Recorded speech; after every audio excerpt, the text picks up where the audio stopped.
welcome to this weekend, and for some of you, welcome to the next weekend, which isn't here yet. It's surely coming. We've got people who have come from Sydney, from Canberra, from next week from South Australia. We've got a person from New Zealand. We've got people from Victorian country, and we've got people from Melbourne, and we've got people from Brisbane. And I think it's a wonderful thing that people come from so far away to hear what we're about to hear. I'd like to just very briefly go through some practicalities about things.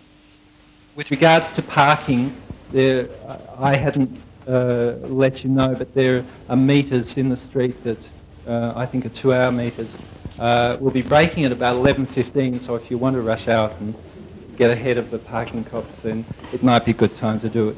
It's actually better to park on the avenue, on the other side of the road, because they park coming through the back. Right, did people hear that? I think the restrictions finish at 12:30 today. So as long as people are clear about that. We'll be breaking about 11:15 for coffee and about 1 o'clock for lunch, and in the afternoon about 3:15 or 3:30. For people who don't know, the ladies' toilets are upstairs and the men's toilets are downstairs. During the day, there'll be space for questions. And I'd ask you to, when you're asking your question, maybe to raise your hand and we'll pass this around so the questions as well can be recorded. Finally, or almost finally, there's a bibliography outside and there are a number of articles. And if you would like to scan the articles and take a bibliography in order form and tick off or number the articles that you want and leave that with Tamara. Would you just put your hand up? With Tamara or with Brett. And what I'll do is have things photocopied in bulk in the next week or two and get them out to you. That's all. That gets rid of those things. Okay. I would like to introduce Humberto Maturana to you. Some of you it's for the second time. And I asked Humberto how he would like to be introduced, and he said, as biologist. Yeah. So it's been a delight to be with Humberto these last few days, and I'm sure you're going to experience that delight as well. So would you please welcome Humberto to... Thank you.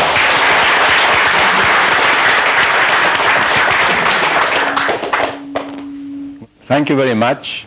I was here about 2 years ago, and I was very well received and treated.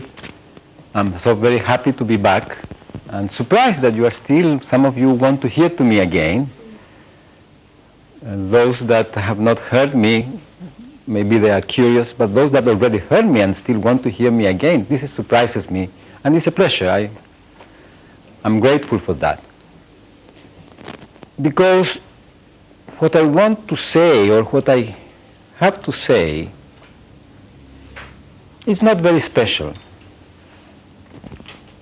In a way, all of you know what I'm going to say.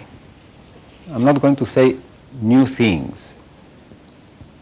because what I shall speak is about understanding ourselves as human beings. And we are all human beings, so we are experts in that of which I want to speak. But at the same time, I shall be saying certain things, perhaps in a different order, perhaps with a different orientation, perhaps with a different emphasis from what one usually does when reflecting upon one's own life or human existence, in a moment in which to reflect about human existence seems to be significant, because we are so many on the earth, we are transforming it so much. The things that we do in one part of the world have consequences in other parts of the world, so it's not trivial. Now, the only fundaments I have for saying whatever I want to say is my concern about living systems as a biologist. Now, to be concerned about living systems as a biologist means that one's passion is understanding living systems. My passion is understanding living systems. Which living systems? All. But among all, human beings. In my particular personal history, my interest in human beings acquired a peculiar character because I studied medicine. I did not finish my medical studies. I studied medicine for 4 years in Chile, and then I interrupted my medical studies to go to England to study biology. But I remain a biologist concerned with human beings. So in a way, I am a biologist that has had always in the background of his questions the attempt to understand biological processes and phenomena, human beings. Now, what do I want to say? I want to say something that has to do with knowledge, with cognition.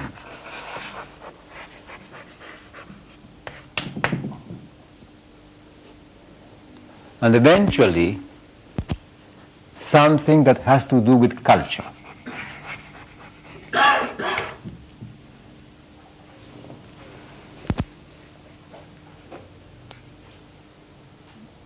And as I want to say something that has to do with cognition, I want to say something that has to do with reality, with the notion of reality.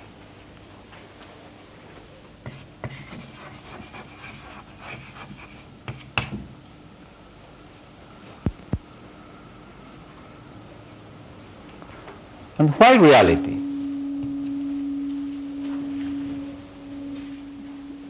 I have said or have written somewhere that I consider that the most important question that humanity faces today is the question... Please excuse that noise.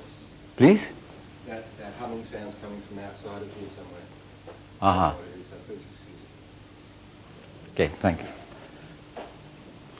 And the question of reality I consider of significance, and perhaps the most important question, because we use the real or a reference to the real as an argument in our interactions with each other.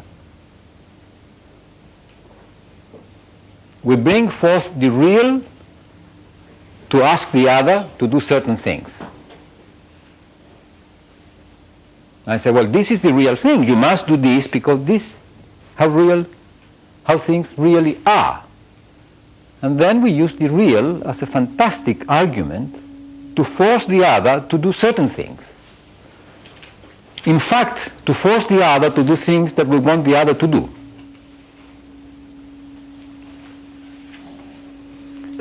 So what is this? And I want to discuss this matter as a biologist, not as a physicist.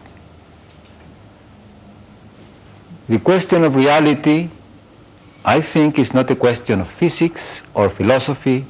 It's a question of biology because it's a question of life. And if it is a question of life, concerns us not only as reflecting beings, like philosophers, but as living beings, in our actual living.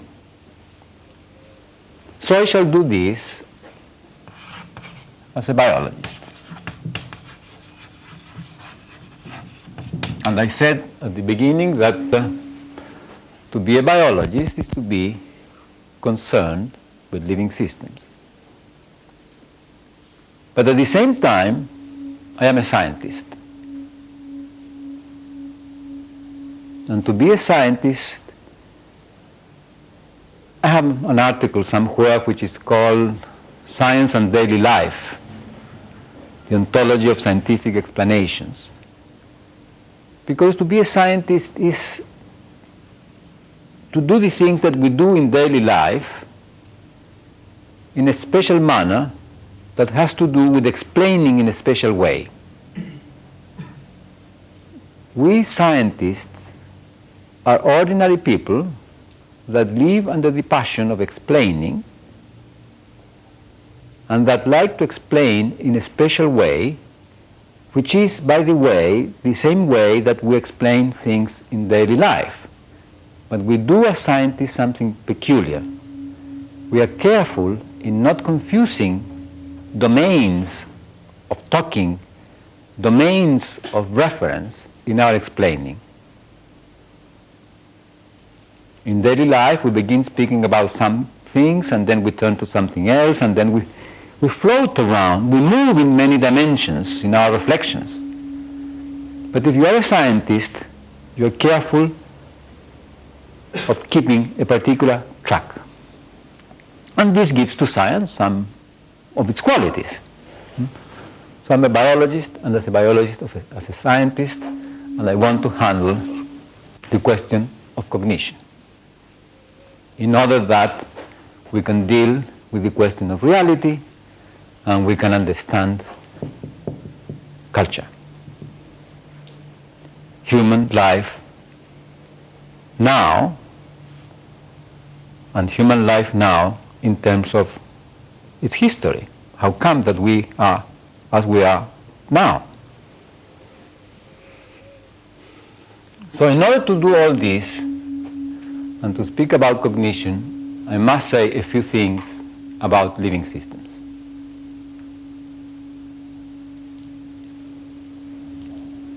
So I want to say a few things about what kind of systems living systems are. But if I want to speak about living systems and say a few things about how living systems, what kind of systems living systems are, I have to say a few things about systems. So one thing leads to the other, as in a nice conversation, I suppose. We begin speaking about one thing and then we drift to something else and so on and so forth. And if we manage, we come back to the beginning.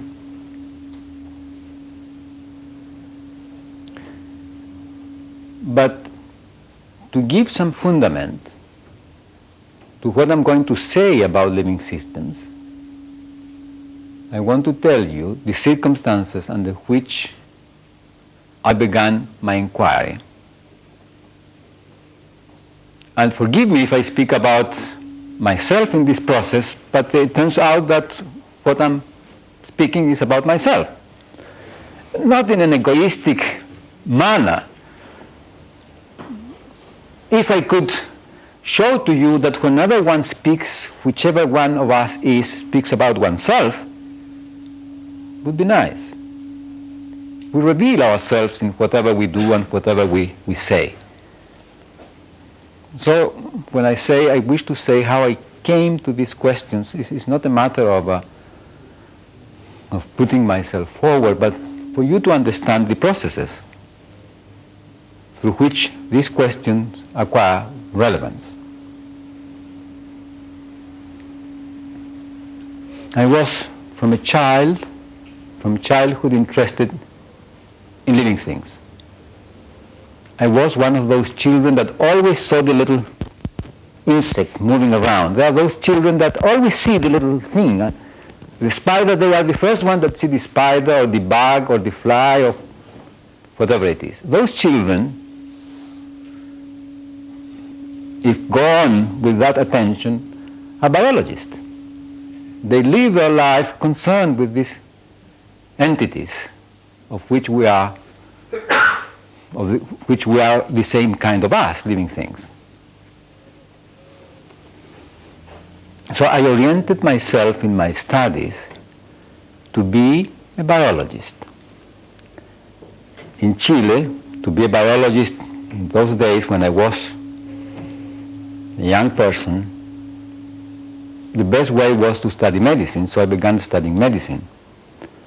And then I had the opportunity to go abroad, and I went after my 4th year of medical school, I went to England to study anatomy with a very distinguished British professor, Professor J.Z. Young. I was a student in England for 2 years. I was never accepted as a student, though, in England, because my previous education did not belong to the British system of education. After 2 years, I went to the United States, and thanks to a letter of recommendation from Professor J.Z. Young, I was accepted in Harvard, and eventually I did a PhD in Harvard in biology. And my concern in my thesis, my doctoral work, was the anatomy of the visual system of the frog. That means I was concerned with the structure of the retina, the structure of the optic nerve, the structure of the brain. And by structure, I mean the components of their relations, and I shall say a few things more about structure. But looking at this, what kinds of cells, how they were connected, and so on and so forth. And then after I finished my doctorate, I accepted or went for a postdoctoral to MIT, also in Cambridge, Massachusetts, and worked for 2 years doing research in physiology of the visual system of the frog. And as I went every day to the laboratory to do my research in neurophysiology, I managed to have 2 laboratories. One in which I would do anatomy, would stain cells in the retina, and the other in which I would do physiology with my colleague, with Professor Jerome Ledvin, in which we would record the activity of cells in the retina or in the brain. And these 2 laboratories were in separate buildings. So as I went from one to the other, I used to pass in front of the Department of Artificial Intelligence. You see, here I was walking in artificial intelligence. I put my ear listening to the talk of people working on artificial intelligence. I never dared to enter that department because there were high mathematicians, people that spoke very complex mathematics. And I am not a mathematician, so I did not want to expose myself to be demanded an understanding that I did not have. But I listened. And I listened to them talking about modeling biological phenomena. They were modeling biological phenomena. This is one of the peculiar characteristics of the history of artificial intelligence in the United States. Artificial intelligence in the United States has been oriented to modeling biological phenomena. I mention this because in another part of the world, in Japan, the people that work on automata theory or automatic systems were not oriented to modeling biological phenomena. They went as engineers to design systems that would do certain things, and this is why you observe a different history in the development of automata activities in the United States and automata activities in Japan. But in the United States they wanted to model biological phenomena. And as I listened to these people talking about modeling biological phenomena, my impression was that they were modeling the description of biological phenomena, not the phenomenon. The biological phenomenon somehow was left in the background, and what they were imitating or modeling was their description of what the biological phenomenon was. It is as if you have shadows generated by objects moving in one particular domain, and you have the shadows on the screen, and you speak about modeling that phenomenon that gives rise to the shadow by modeling the activities of the shadows, but you don't see the system that gives origin to that shadow. This was my impression with people working in artificial intelligence in the United States. So when I came back to Chile, and I came back to Chile in 1960, I had been 6 years abroad, I began to participate in a course of biology for medical students in the first year in the medical school of the University of Chile, where I was working in Santiago. I was an assistant in that department, and I convinced the professor of the department to let me teach 5 or 6 lectures in which I would speak about the organization of living systems and the origin of living systems. Now, when this happened, I was a young man of 32, and I considered that I was well prepared to deal with this matter. I had studied whatever, anatomy, genetics, physiology. I had been doing my research in physiology. I have been concerned with anthropology, with ethnology, with many, many, many things, paleontology. So I should be able to speak about, I thought, the origin of living systems and the organization of living systems. So I prepared myself for my first series of lectures. I delivered my lectures. I had them properly written and so on and so forth. And then at the end, the student said, question, could you please, he said, sir, tell what begins when life begins, so that you can say that life began 2,500 million years ago. What began then? And I was stuck. Because in fact what this person was asking me was, what does indeed constitute a living system such that you can say living systems began 2,500 million years ago on the Earth, or 3,500 million years ago on the Earth? I could not answer that question. So obviously I blushed, and not only once, I blushed several times. I can still remember my redness in the face when I said, I cannot answer. I do not know. But then I said, but if you come next year, I'm going to provide you with an answer.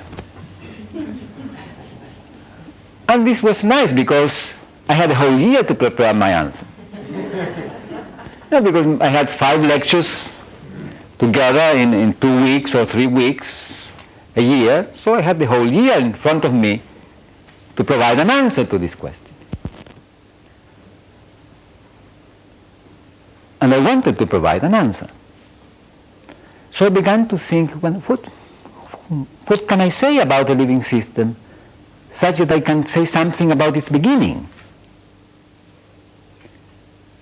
And then I did not want to do what I have thought that people doing artificial intelligence were doing.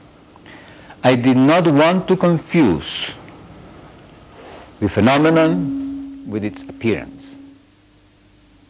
I did not want to confuse the operations that constituted the living system with how they appeared to me.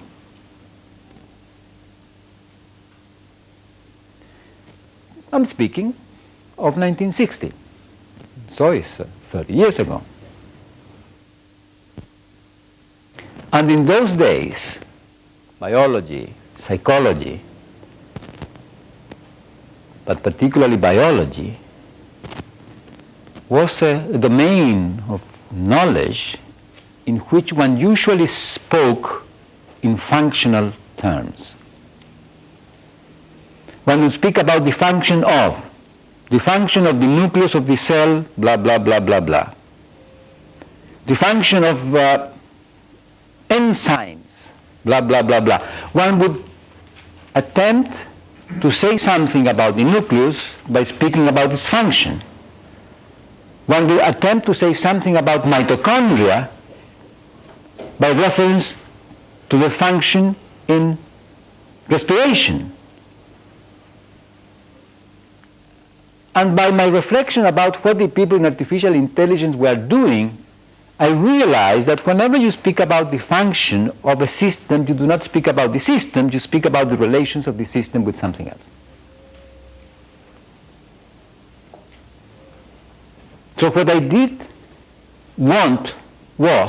I wanted was not to speak about the relations of this system that we call living system, through which we recognize that it is a living system, but I wanted to speak about what constituted it as a system such that once you let it operate, what you saw was a living system. Now that may sound simple, but at least in 1960 was not at all simple. Because when I spoke to my colleagues or my friends about what I wanted to do, they did not understand. I mean, it's not that Chile was a backward country, third world country, and people were not capable. No, I mean, we are intelligent everywhere in the world. In the southern hemisphere, we are as intelligent as in the northern hemisphere. The Australian Aborigines and we are as intelligent, live different worlds, but it's not a different intelligence. So that the fact that my colleagues did not understand what I was talking about only revealed something about the talking, what one was doing with the language. So as they did not understand, I realized there is something in my talking. What is it? Maybe I have to change the talking. Maybe in order to say something new, I have to have a new languaging. In fact, I had learned this from my professor in England, J.Z. Young.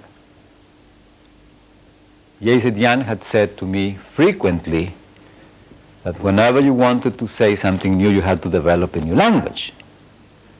But then I was exactly living it. How I'm going to speak about a system in a way that what I say has to do with the constitution of the system and not with the appearance of the system.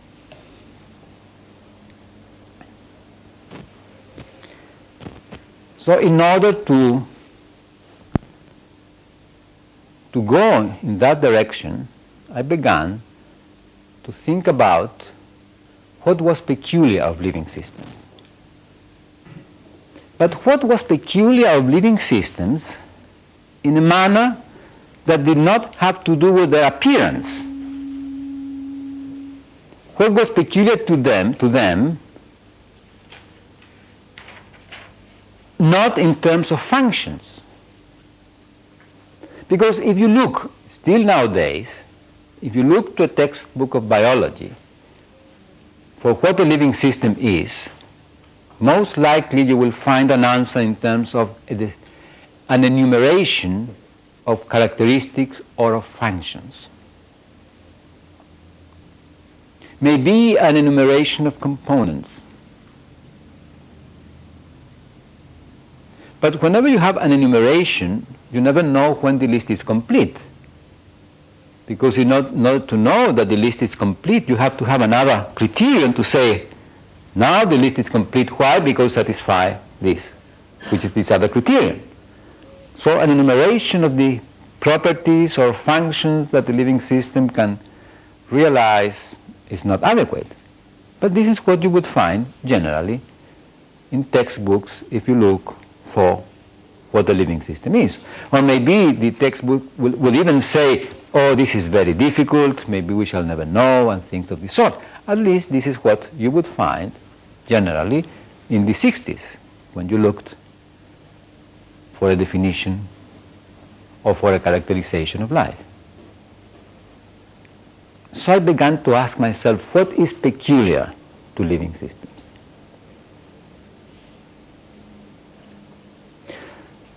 And I had, curiously enough, some experience about that.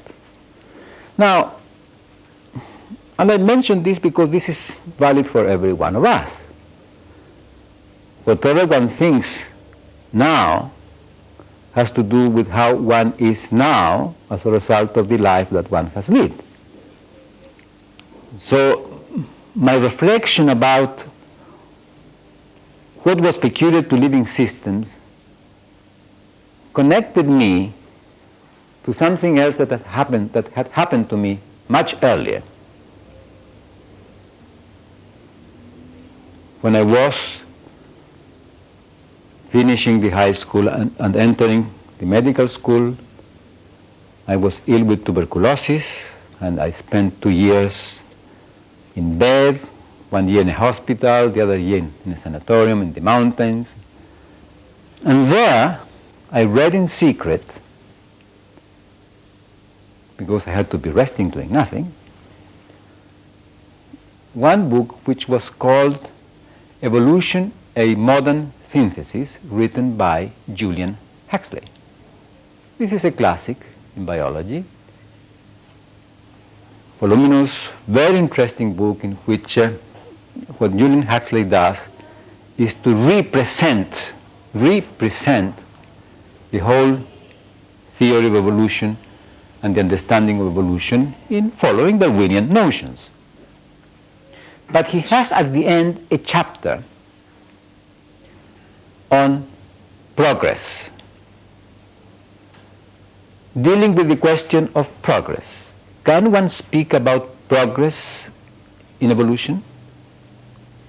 Can one say something such that one can say the whole history of evolution of living system has been one of progress? Well, he says that yes, you can do so. And that progress, he says, is an increase in independency from the environment.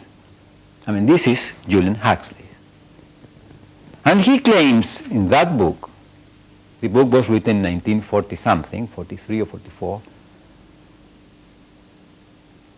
he claims that human beings are the most advanced beings in this history of progress because they are the most independent living systems from the environment.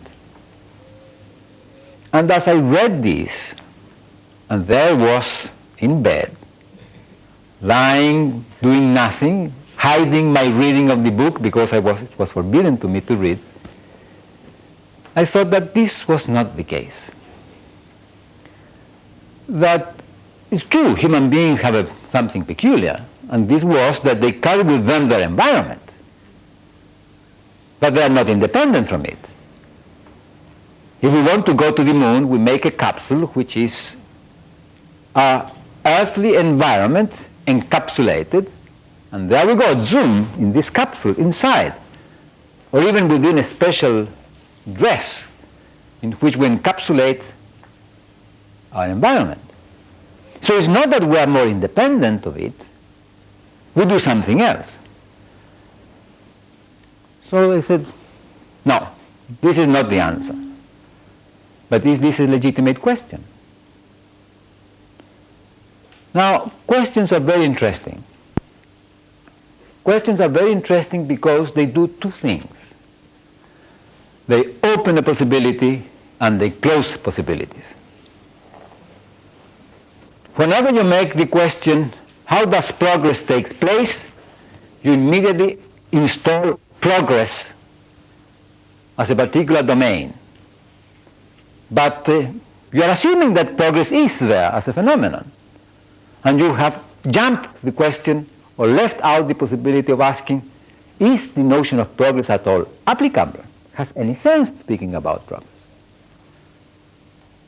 So I thought maybe this is the wrong question. And I began to think about better what is proper of living systems, leaving out the question about progress. Because together with the question of progress is the question of purpose, generally. What is the purpose of life? So thinking about the question of purpose, forgetting the question about progress, and putting my attention on individual living systems, I ask myself, has any sense to ask about what is the purpose of a fly? What is the purpose of a dog? What is the purpose of a human being? And in my reflections, I was in those days 19 years old, I said, I would say that the purpose of a fly, if I were to insist in using the expression purpose, is just to be a fly. A fly is fulfilled by flying. A dog is fulfilled by dogging. A human being is fulfilled by humaning, or something of the sort.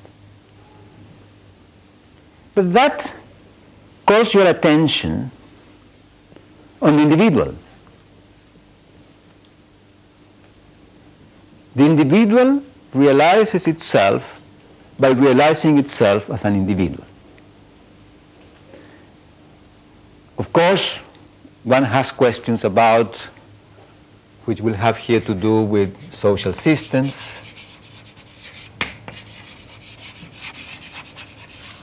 what about networks of individuals? These we shall talk later on.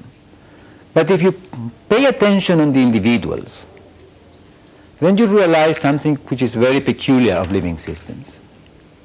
You realize that living systems, as they operate, everything that happens to them, in them, has to do with them, and with nothing else.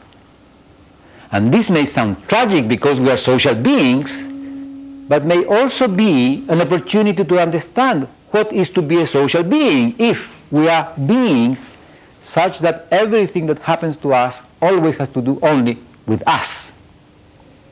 Living systems are systems such that whatever happens to them or with them has to do with them. This is what I thought in a very, not very deep manner, but grasping a gestalt in 49, when I was ill, 50, and then again in 1961, when I was preparing myself for answering the question about what begins 3,500 million years ago, when life began. So I began to think about living systems as autonomous entities, as systems such that whatever happened to them had to do with them. If you interact with the dog, the reactions of the dog have to do with the dogging of the dog. Part of the dogging of the dog has to do with you, but the interaction with you has to do with the dogging of the dog. And when you interact with the dog, what you do has to do with how you are as a being. You interact with the dog, yes, but that takes place in another domain than the one in which you realize yourself in the interaction. So I began to try to speak about living systems as systems such that whatever happened to them had to do with them. And I began to speak about self-reference. Living systems, I said, are self-referential systems. Systems in which everything that happens to them is referred to them. Yet, the notion of reference I did not like. Because the notion of reference is a relational notion. It doesn't fully do it. It is of course self-reference, but requires this. It's a relational notion, reference. So I went on thinking about this and talking with friends, although I was not properly understood, I think, because they look at me and see with big eyes.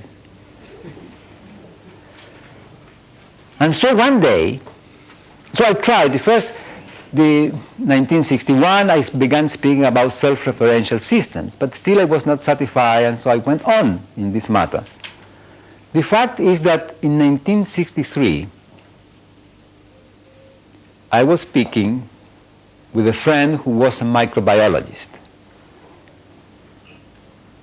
Now, I was doing my research on vision. I had my laboratory, I went to electrophysiological recording, and so on and so forth. But these experiments are long, tiring, so occasionally I would stop and go to visit a friend. And this friend was a microbiologist. And we would talk about genetics. And we would talk about information flow, which were the questions of the moment in the domain of molecular genetics, molecular biology. In the beginning of the 60s, one would talk about the flow of information. Does the information goes only from the nucleus to the cytoplasm, or does it ever go from the cytoplasm to the nucleus? Now we have answers about those questions in terms of viruses and the nucleic acids that go, or molecules that go from the cytoplasm to the nucleus and have influences on how the nuclear processes take place and so on and so forth. But in those days we knew nothing.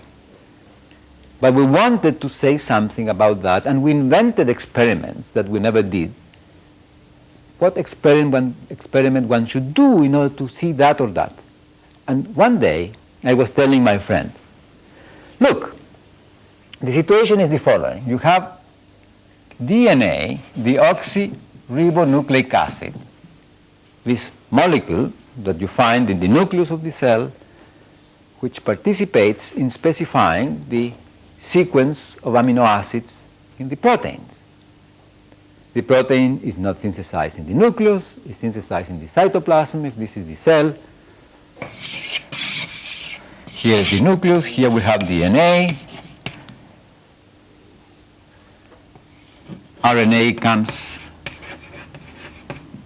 from the nucleus to the cytoplasm, and here proteins are synthesized by the ribosome and so on and so forth. But this is not the important point. The important point is that DNA participates in the synthesis of proteins. And I wrote this way in the blackboard. I said to my friend, just DNA participates in the synthesis of proteins. I was putting in the blackboard our concern. And I said, proteins participate in the synthesis of DNA. And as I wrote that, I said to myself, my goodness, this is it. So my friend said, what? This is it. This is what I have been looking for. Because this is exactly what constitutes a living system. A closed dynamics of molecular productions, in which the molecules produce constitute the system that produces them. I said cells are networks of molecular productions in which the molecules produce, through the interactions, constitute the network of molecular productions that produce them.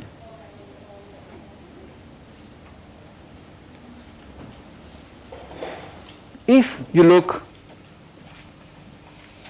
to anything, whatever entity you consider, you will recognize that entity by the satisfaction of certain relations. If certain relations are satisfied, you say, this is so and so. For example, a tornado. A tornado is a system of movement of particles of this kind. There moves and gets out. But the tornado is this.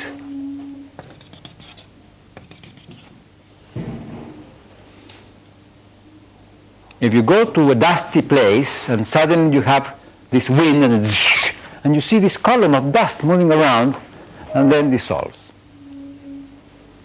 Yes. Now, that is a little tornado. If a big one can be terrible. But that entity is an entity only as long as this kind of movement is taking place in the air particles. A chair is a chair only as long as certain relations are satisfied in a certain assortment of elements which are disposed in the particular manner that makes a chair.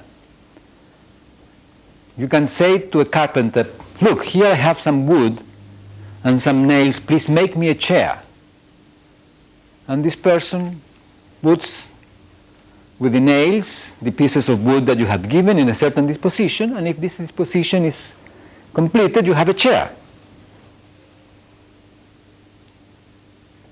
Well, the disposition that makes a cell is that of a network of molecules that interact with each other, and as a result of those interactions, other molecules are produced, which interact with the molecules of the same network and constitute that same network that produced them. This is a cell. And if you go to a biochemistry laboratory nowadays, you see everybody very busy working on the benches. You say, oh, they are so busy they will not talk with me. And you go to the walls to look the thing that they have hanging there, and you will surely find a chart published by Merck or by Fisher, which has charts of molecules and their relations with the formulae, the structural formulae of them, and you will look at the arrows that connect these molecules. And you will discover that most arrows go from molecule to molecule. A few arrows go out and a few arrows come in. Why? Because all the molecules that constitute a cell interact with each other, producing other molecules. Only a few molecules get out and other few molecules come in, but the whole thing is taking place in a sort of tornado of molecular productions, contained by the same network of molecular productions that constitute it. That is a cell.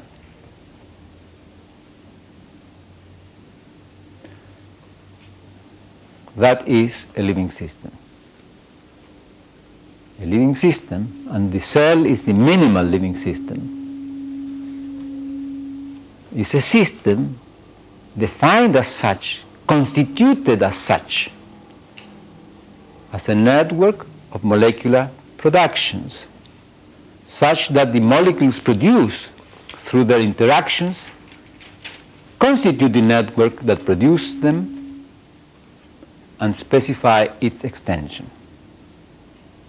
And you have then that this little network of molecular production is contained in itself.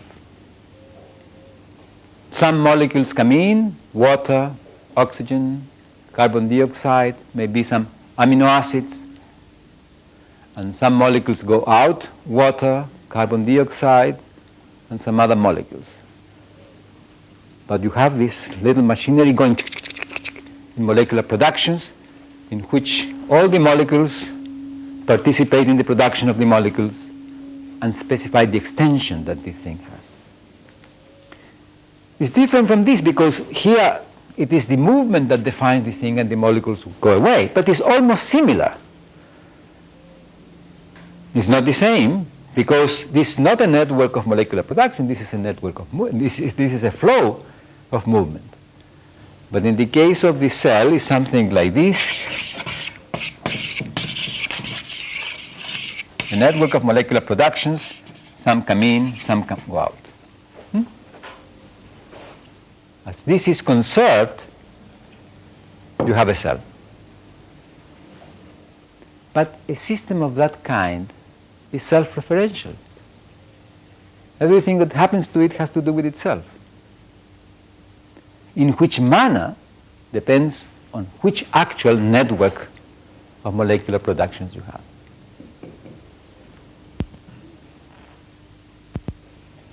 Okay, this I mention essentially to call your attention to the fact that living systems are autonomous entities in the sense that they are constituted in self-production. But self-production, not reproduction, self-production in the sense that everything is happening in it in the process such that the result of all these dynamics is the system itself. There is some flow of matter. Some molecules come in and zoom, are incorporated and become part of it, and some molecules stop being incorporated and flow out. But the unity is constituted in these dynamics of self-production. And we as organisms are collections of cells. And it is this which gives us the peculiar autonomy that we have as living systems. The manner in which the self-production is taking place is different in different species, in different kinds of living systems. And different kinds of living systems have special manners of being in self-production. But what defines the unity, the living system as a totality, is that it is a self-producing entity. Matter flows through it, yes, but becomes part of it when it is incorporated in these dynamics of self-production, and stops being part of it when it stops being part of this dynamic of self-production. Living systems are, as unities, are self-producing molecular networks, which I call later on with the word autopoiesis, autopoietic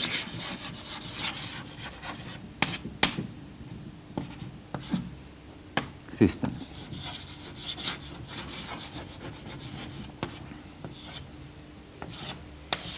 Now, this word is a little pedantic, but it's not totally pedantic. In 1970, I was visiting a friend who was a poet, a writer,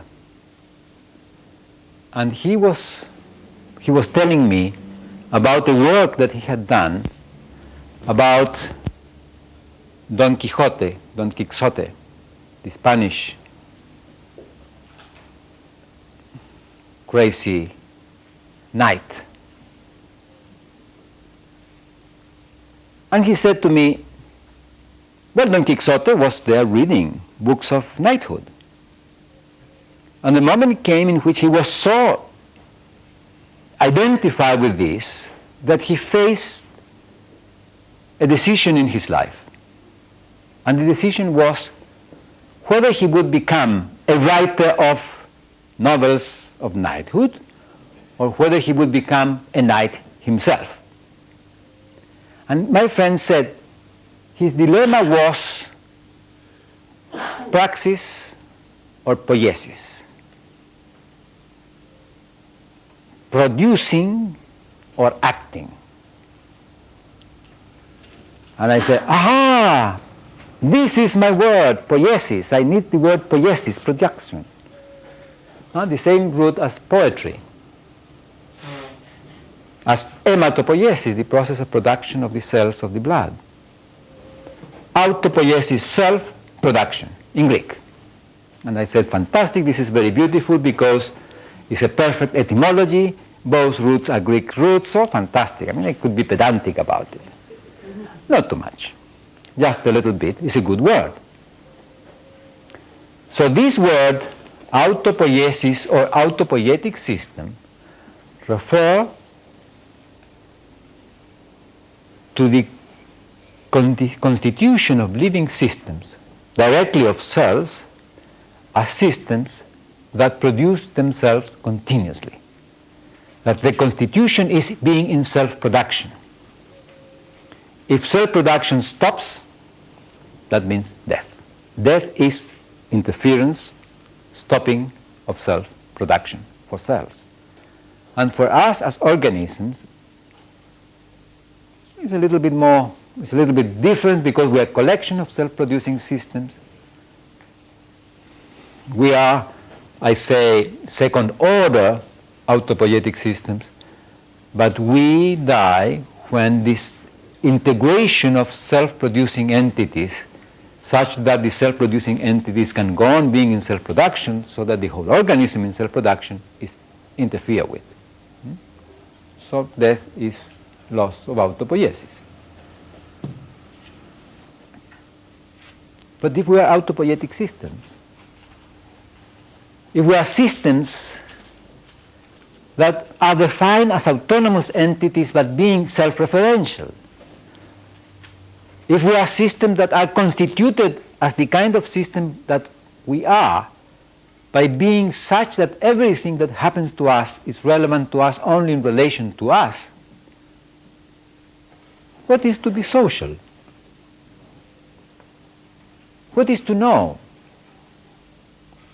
How come that we can do this thing like talking with each other while we are in our realization closed on ourselves? Because the system is closed on itself. It's true there is flow of matter, but all its states are states of the same kind. They are states in autopoiesis. So something else must be happening, which is worth understanding, because whatever we do as social beings, we do through realizing ourselves as autonomous entities in self-reference.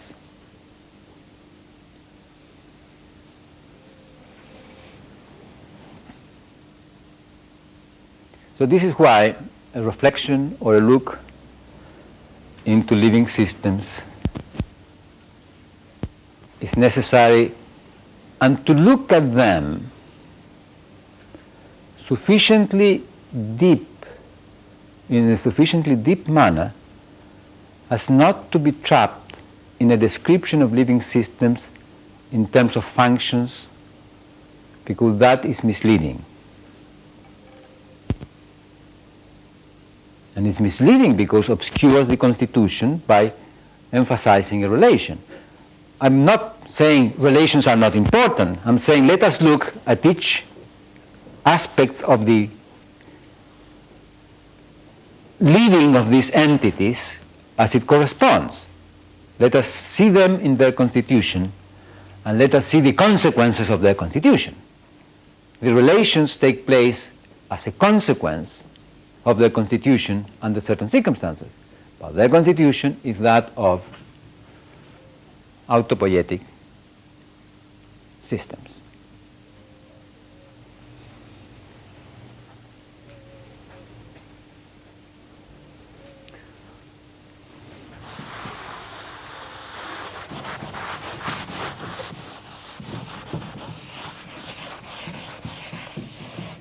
Now, let us make a few reflections again in the domain of the question that concerns us, the question of knowledge.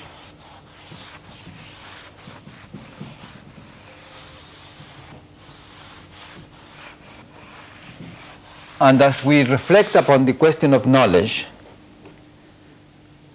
we shall come back again to this constitution of living system, but from a different perspective.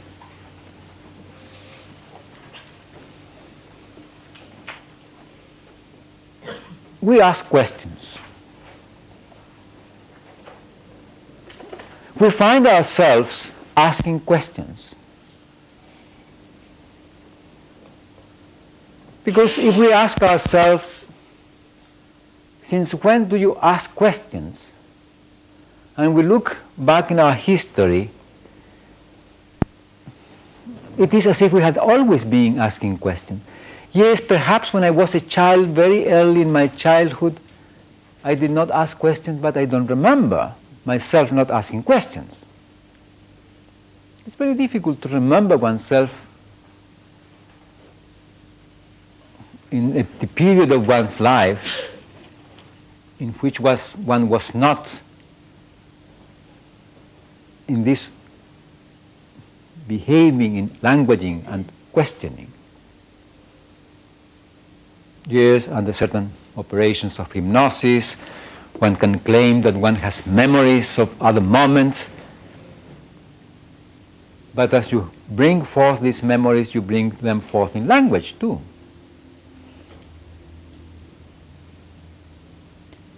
So we happen to be people that ask questions in language, and that we are already languaging beings in the moment in which we ask ourselves, how come that I am a languaging being? How come that I ask questions?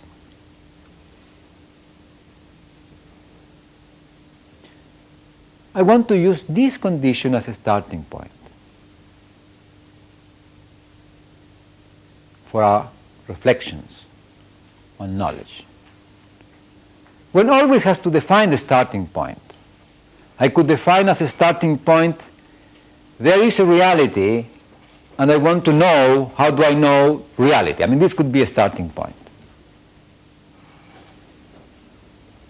Well, I do not want to take that starting point. I want to take as a starting point ourselves doing what we do in the moment in which we ask the questions that we ask.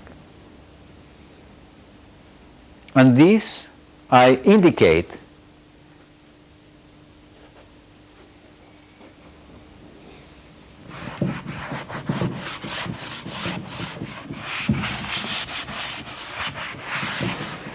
by speaking of the observer,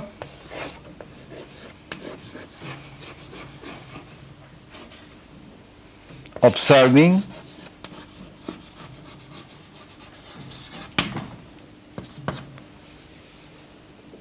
and this is us now, here, doing whatever we do when we ask whatever question we ask. And this I indicate by saying it is us in the praxis of living.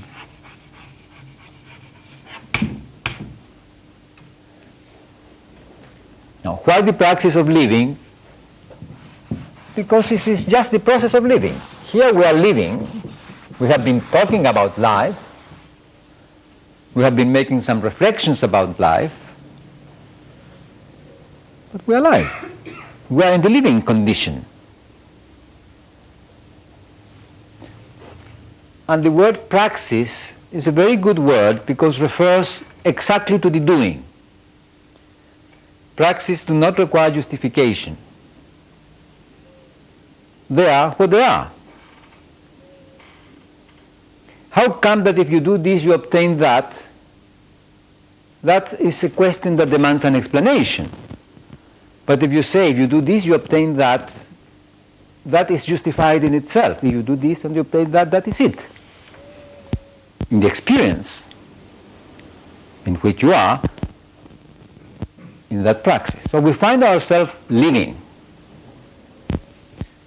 And at the same time living happens to us. We find ourselves in the happening of living.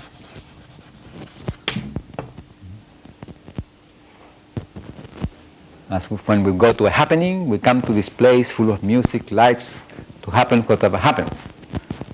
We find ourselves happening in life. We cannot make any reference to how we were when we were not in the happening of life.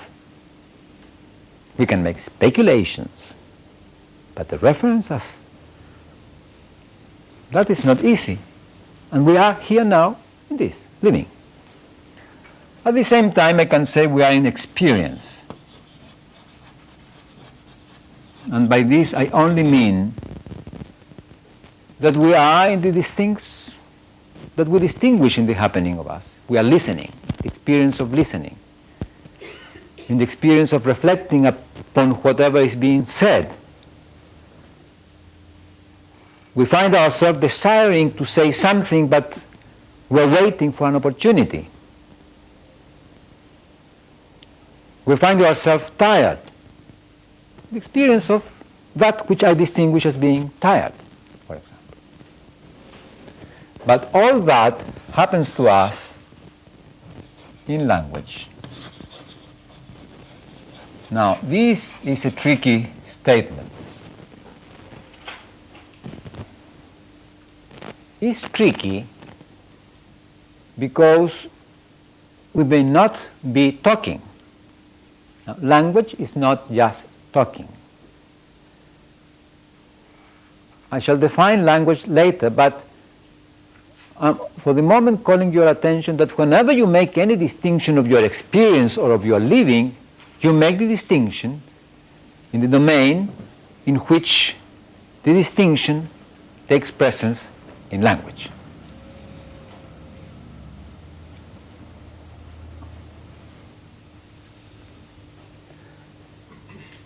Now, this is our present now. This is what we are, observers. As observers we make distinctions,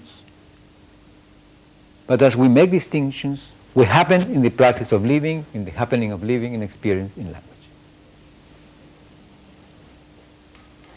And it is from this starting point that I'm inviting you to consider a particular question. Remember, questions open possibilities and close possibilities. By defining this starting point for asking a particular question, I'm certainly not asking other questions, but I want to pursue the consequences of asking a particular question.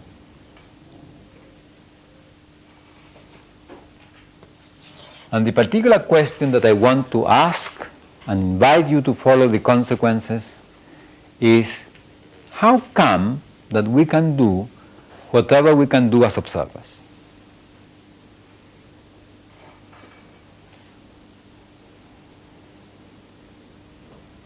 You came here this morning operating as observers in the happening of living, as observers, in the experience of observing, doing it, listening and making distinctions on what you listen, liking or disliking it, approving or disapproving, understanding or not understanding, but in this operation of being observers, human beings that make distinctions in language. Now I'm inviting you to ask the question, how come that we can do that? We have said certain things about living systems, and we shall connect this with living systems. This is why the practice of living appears here. The practice of living is just being in autopoiesis. But we are in autopoiesis in a special manner according to the kind of living system that we are, yes. We are this particular kind of living system that operates as observers, yes. Now I invite you to ask the question, or to reflect with me on the question, how come that we can do whatever we do as observers? And I have put this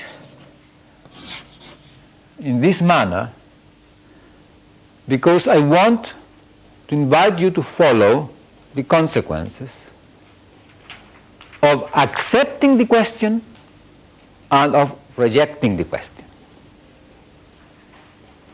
Not all questions asked are accepted.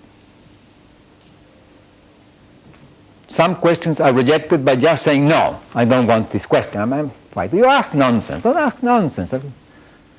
Or by saying, of course I have this property. Look, what are you asking? We are human beings, we are conscious entities, and our characteristic as conscious beings is precisely that we can do what we do as observers.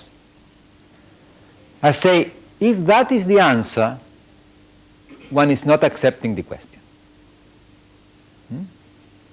So we can be rejecting the question, or we can accept the question.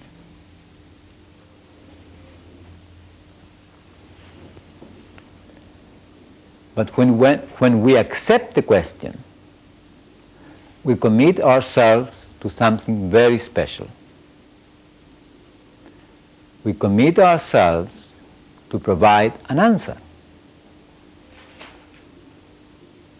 And if the question is, how come that we can do whatever we can do, we commit ourselves to a special answer. And this special answer is an explanation. If I were to say, if you ask, let us suppose that the question is asked, how come that we can do observing? And I were to answer, well, we do observing by making distinctions. You would say, there is something inadequate with that answer, because you are saying the same thing. In fact, you are describing the same thing. We are observers by making observations.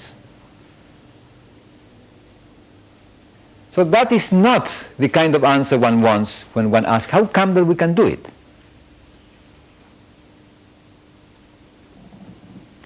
When we ask a question that demands an explanation, the answer that we want is not a description, it's an explanation.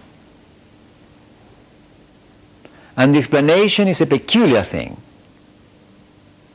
An explanation is a reformulation in terms of a process that gives rise to that which one wants to explain as a consequence of it. We want an answer presented under the form of a process that would give rise to that which we want to explain as a consequence of the operation of that process.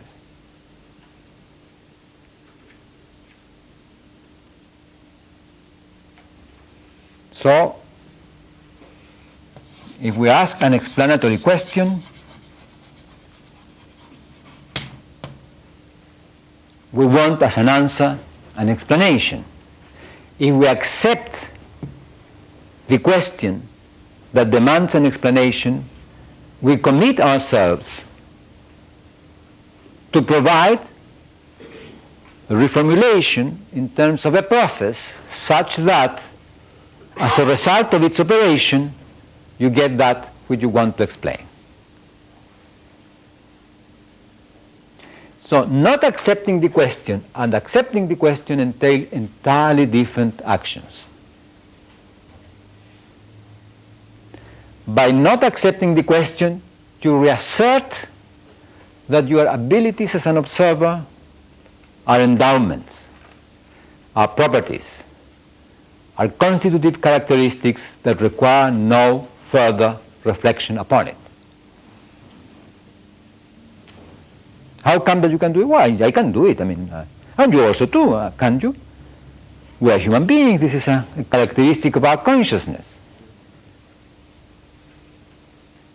But if we accept the question, then we're in this very peculiar situation of committing ourselves to propose a mechanism, to propose a process that if we let it operate, we get as a consequence that which we want to explain, which is observing.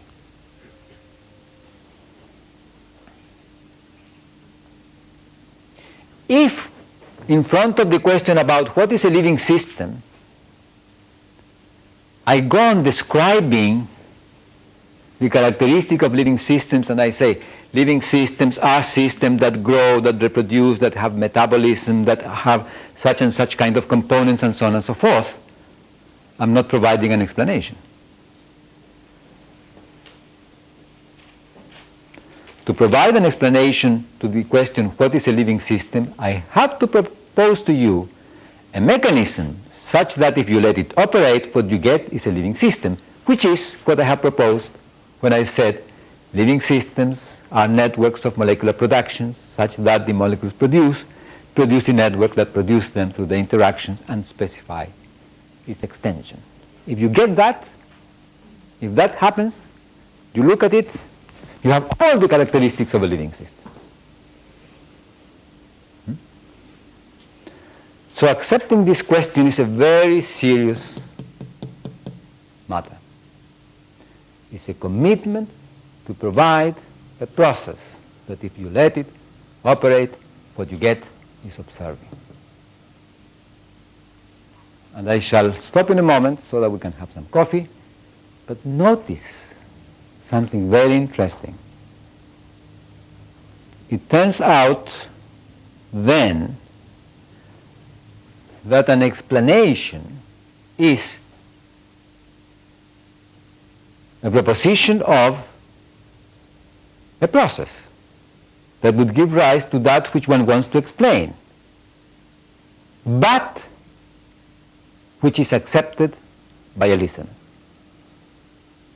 Because if I propose you and say, living systems are autopoietic systems, the mechanism of constitution of living system is that of a network of productions of molecules that blah, blah, blah, blah, blah, and somebody says, no, no, no, no, no, this I do not accept, then my proposition is not an explanation of living systems.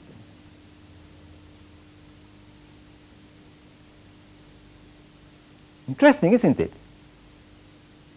So, my proposition that autopoiesis explains living systems is an explanation only to the extent that it's accepted by a listener. Look, I'm not apologizing, saying, well, you see, it depends on your kindness. I'm not saying that. I'm calling to your attention to something which is very fundamental, which constitutes explanations. Explanations are not in themselves. Explanations have to do with human relations.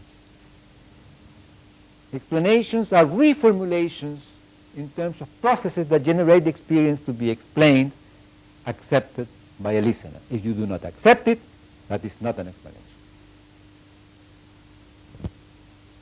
I am convinced of this, yes. So for me it's an explanation, certainly. But if you do not accept this story of autopoiesis, then it's not an explanation.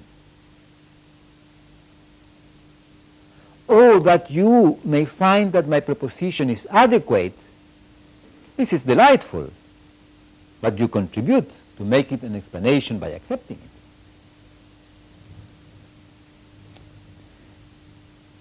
That you may find easy to accept it, this is another point.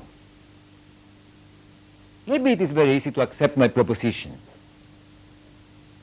But I'm calling your attention to the fact that an explanation has to do with human relations. An explanation is a reformulation of an experience in terms of a process that gives rise to it, accepted by a listener.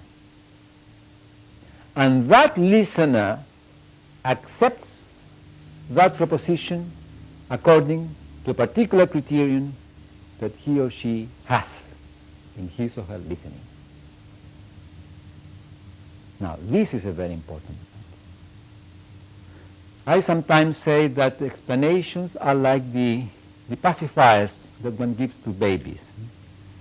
The baby is crying, you say, oh, pick up the pacifier, put it to the baby, and the baby says, and goes on crying. So you know it's the wrong pacifier. You pick the other one, and the baby stops crying. Explanations do that. When you accept them, you stop asking questions. If you do not accept them, you go on asking questions. Explanations are pacifiers in human relations. Okay, we shall stop for how long? Very good. So about 11:45 we come back.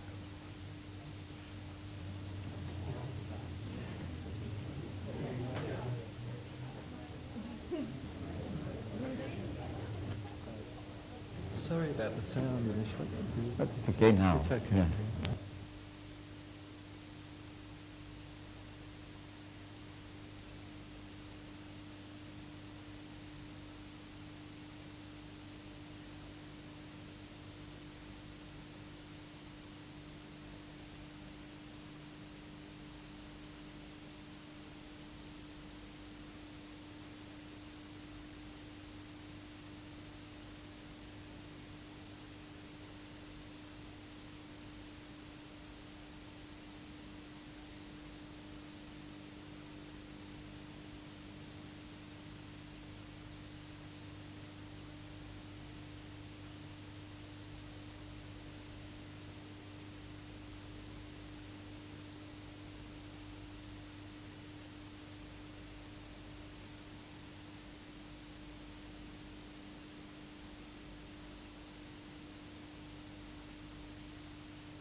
Will you be having a question time later on? Yes, if there are some questions now.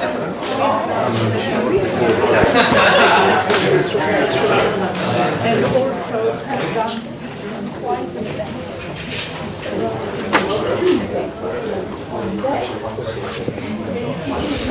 Very well.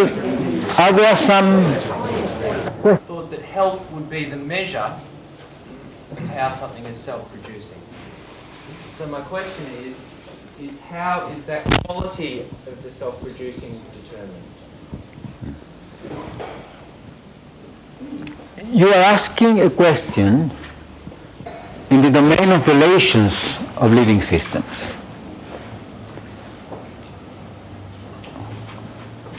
Health is an assessment that an observer makes about a living system in its domain of realization. It's not a feature of the living system. So living systems are not healthy or ill. Health or illness have to do with relations. Now this is an important point because this does not mean that for us how are we living is not of significance. But if we do not look at our living as inadequate, we are not ill. Illness has to do with not being well, in fact. So if we consider ourselves well, it doesn't matter what somebody else may tell us, because in the realization of the living system there is no illness. Every living system, as long as it is realized as an autopoietic entity, is perfect. And when it is not perfect, it dies. So it's sort of a all or nothing.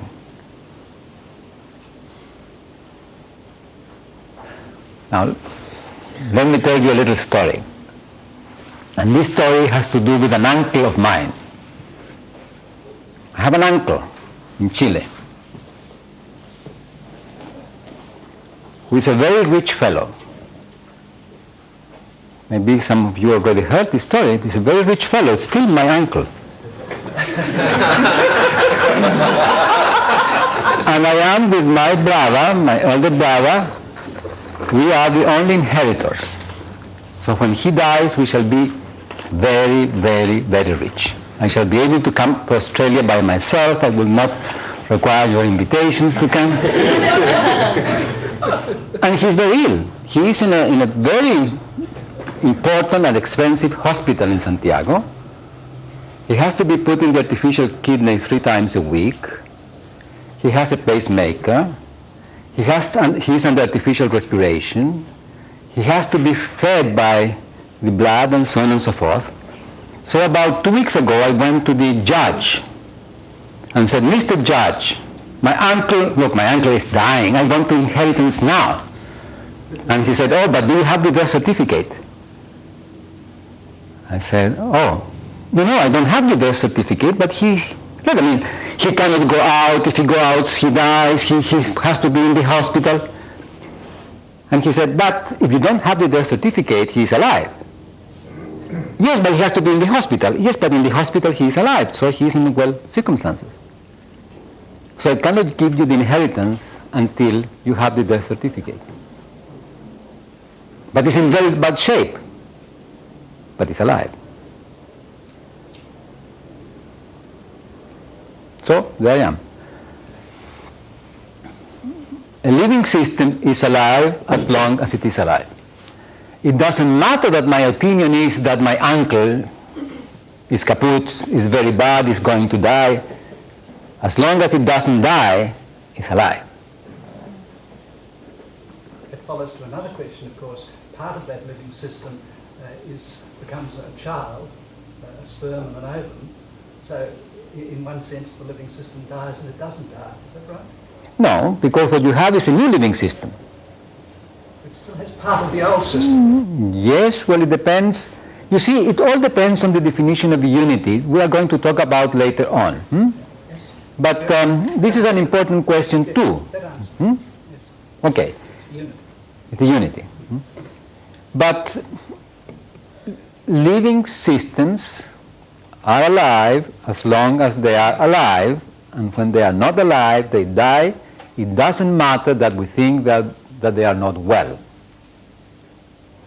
Now, this is a very important point, because sometimes we want to kill our uncles before they die, no? And there are many ways in which we kill our uncles.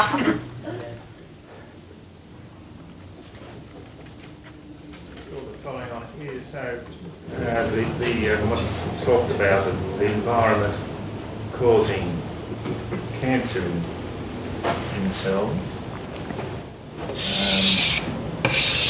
That's incorporated in the flow of matter, or? Yeah. The question is, as a question would be, does the environment have the ability to cause cancer in the cell? I put what you said as a question. Would that be an adequate formulation for the question? Now, I shall provide an answer to that, and I shall say no. Yet at the same time, I shall say that indeed if the environment is modified, the history of this cell may change. So cancer may arise. But it's not caused by the environment. The notion of causality is a notion which, of course, you know, has been discussed many times along the history of philosophy, but carries with it the idea that the external entity determines what happens in the other. If you ask, does the environment cause cancer in the cell, what I hear and what most of us would hear is, does the environment makes the cell to be cancerous? I shall endeavor to show you that the answer is no. Yet at the same time, if you modify the environment, the cell can become cancerous, but not being caused by the environment, but because its own dynamics follows a particular course which is different from the one that it would have followed if the environment had not been modified in that way. Yet the environment does not cause the cancer. But we shall come more into that later on. Yes? Would you make any distinction of a period of time when there's disequilibrium within the organism and it will predictably and inevitably die? For example, if you lost a certain amount of blood, you go into a state of irreversible shock, and the name arose from the fact that no matter what you did, the organism will die. Is that different qualitatively from saying from the moment it's born, the organism is doomed to die due to gradual degenerative changes of some sort? Is there anything qualitatively different between those two states? No. What happens is that autopoiesis is not an intentional phenomenon. A living system is alive not under the effort of being alive. If it has certain structure at the beginning of its being alive, its life will follow a certain course according to the history of interactions, and as a result of that may die sooner or later. And yet is autopoiesis all the time, is autopoietic all along its history of being alive. So autopoiesis characterizes the dynamics of constitution, but there is no intentionality in it. So the fact that an autopoietic system dies does not deny autopoiesis. Now, when we say living systems are doomed to die, and this is a reflection that we make as observers, yet in the operation of that system, that doom doesn't appear. It just goes on in the present, in its dynamic of being, in self-production, in autopoiesis, and suddenly it's not anymore. Even if it's reached a stage of what I'll call disequilibrium, for want of a better word. Yes, I call it disequilibrium, but the moment comes that this system will die because autopoiesis is not realized. Now, how come that it's not realized? There are many factors that may lead to that. One, internal dynamics. Another, particular interaction in the medium. There are many factors. But the fact is that the system will be alive until it dies. And we all know that we can have a system on the edge of death, according to our appreciation, and suddenly, zoom, goes back to life. If that weren't possible, though, would it still be autopoietic? Oh, yes. If we're inevitable. Oh, yes. In the moment in which autopoiesis stops, the living system is not living anymore. Now, let us suppose we take a cell and freeze it. What happens? We do this with organs, with cells. In fact, whole organisms can be frozen and then thaw, and you get them moving around again. Let us take a cell.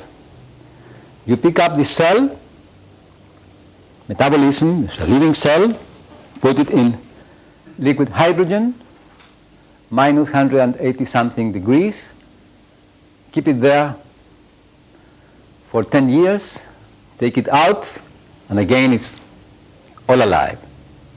What happened during those 10 years? Was it alive or not? My answer was not alive.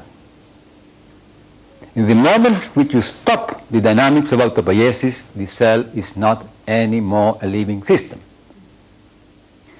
The fact that during these 10 years the structure was conserved in such a way that you could bring it out of freezing, and again you have a living entity, does not deny the fact that during those 10 years was not a living entity. Is the same thing? We say it's the same thing because the structure components are conserved, but it's a different entity. It's beginning now. Yet we say it's the same thing because for us, since the structure is the same, these 10 years could disappear. But these are other reflections that we make. What I'm saying is a living system dies in the moment in which the autopoietic organization is interrupted. Take another thing, a table. How long a table is a table? Do you have a half table somewhere? I mean, you can be propping it. Huh? It's broken here, you put another thing to support it, and then you have a table, but then you have completed what? The organization table. But as soon as the organization table disappears, you don't have a table anymore. It's exactly the same thing. With living systems, it's autopoiesis what must be conserved. So that's what I'm saying is valid to any system. Any system exists as long as the organization that defines it is conserved. You said that autopoiesis was not intentional, but can intentionality be a variable that can accelerate or decelerate the rate of self-production? Intentionality arises with human beings in language. So certainly in us intentionality has consequences. But intentionality has consequences in the domain in which we operate in language. Now, when I speak about language, I shall show to you that language has to do with actions and interactions. So that question of yours will have an answer in the domain of structure, yes, but a cell is not intentional. No intentionality can operate in a cell. Yet, through our intentionality, we can do things with the cell. We can do things with the cell, like freezing it for 10 years so that we can take it out afterwards. But autopoiesis as a process is not intentional. For intentionality, you need a different process, and that happens with language. Just to come back to the explanation, it seems that an explanation is really not something that is generated and accepted by me apart from a conversation that we have together. And that when I stop asking questions, like at the end of the seminar we stop asking, then we would have accepted as an explanation in the conversation that we've had together. Yeah. Yes. Yes. And at the same time, of course, this may last a second. You may say, oh, fantastic. But, and again you want the question. So that's another... Exactly.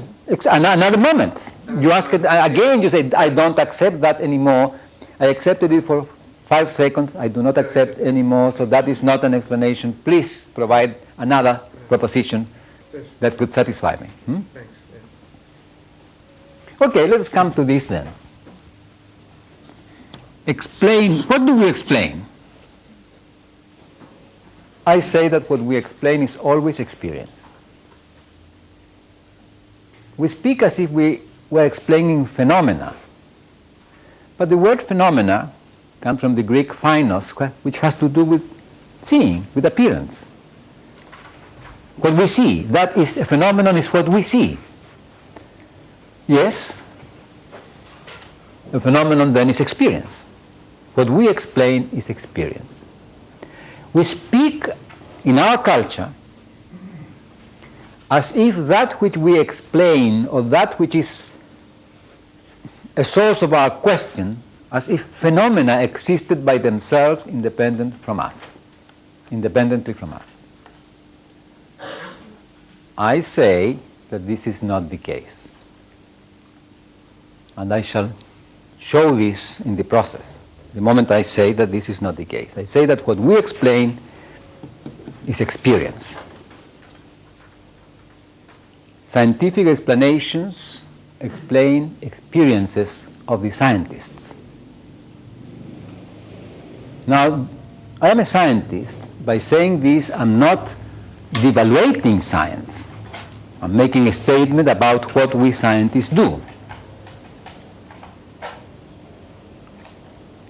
Explanations are reformulations of experiences that we want to explain in terms of a process that would generate that experience as a consequence. Now, this is what happens in daily life. We speak as if this were not the case. We speak as if we were explaining phenomena that took place independently from us. But if you attend, you will realize, for example, the following. Every scientific paper has one part in it which is the introduction. Now, what does the introduction of a scientific paper do? It sets the conditions under which the experience of that has to be explained takes place. Says, if you do this and this and this happens, and this is the phenomenon that I want to explain. But if you do this, if the observer does in the happening of living this and this and this is the experience that this observer has. And this is what I want to explain. This is what introductions of scientific papers always do. The phenomenon to be explained is always presented in terms of what an observer has to do to experience that phenomenon. True enough, we speak in terms of observations. We say, you would see that. You would see that. And we speak as if what we see were there. But indeed, in fact, what we are doing is create conditions under which you see. So what happens to you? Now, this, of course, requires some further development, but for the moment, I want to remark that what we explain is experience. Furthermore, what we use in explaining is experience.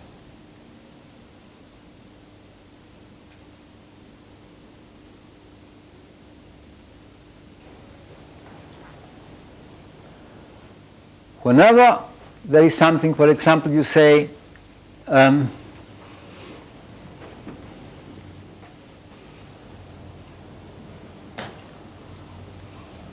how come that the sky is blue?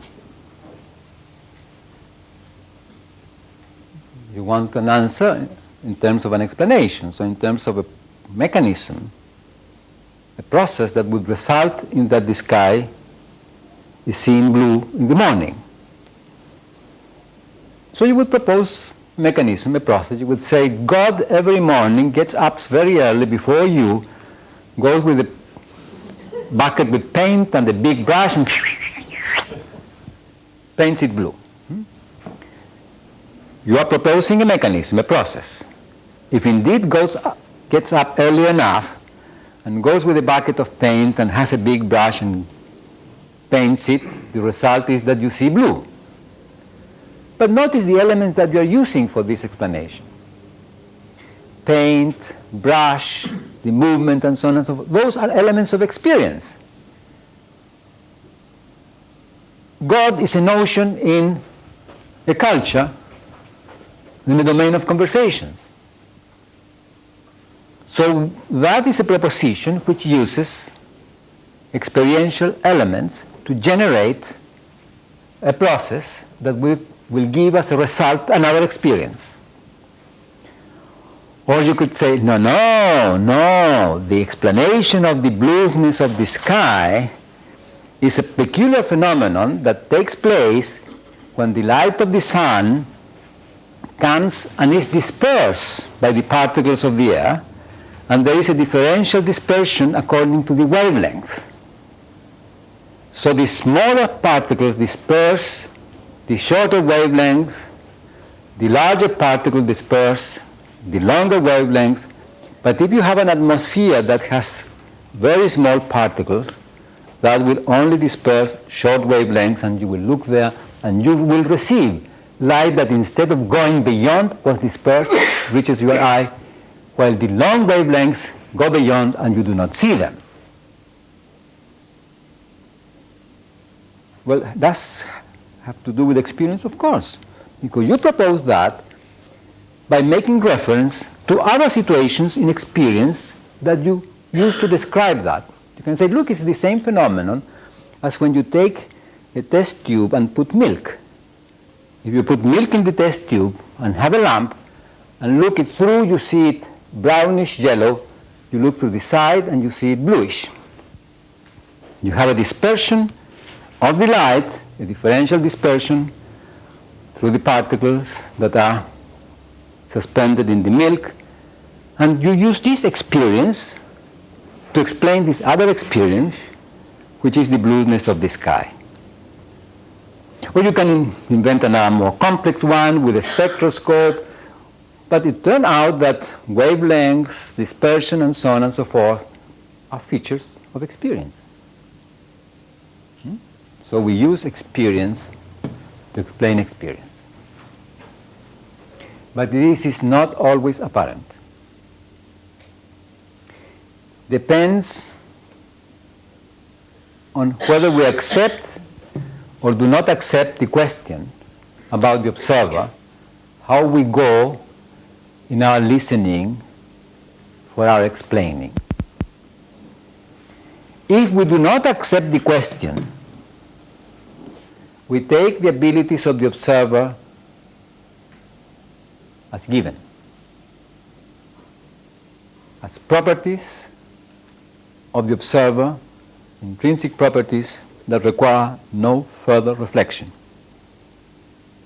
And those properties entail that we as observers can operate pointing to something that is independent from us to validate our explaining. How do you know that that is the case? Because I can see it, because I can measure it, because I can observe it with my instrument. Look the way one talks. I can observe it with my instrument. I can distinguish it with my instrument. I can measure it. So it is implicit in my talking that the it is there independent from me. And precisely that which is not being questioned, my ability to make reference to something that would exist with independency from me. This happens when one does not accept the question about the observer. One treats oneself as endowed with the ability, through observation, through measurement, through reason, to make reference to something that is there independent of what one does. Even when one claims that one cannot have full access to it, Oh, of course, we scientists do not have a full access to reality. In fact, reality denies us. When we do something, we cannot show that that is how reality is, but reality can show us that what we say is inadequate. This is the notion of falsification of Popper as a philosopher of science in his reflections about scientific statements. But one works under the notion that one can make reference to it. So here, I say that when one does not accept the question about the observer, one operates in the implicit acceptance that existence takes place with independency of what we do. Existence takes place with independency of what we do.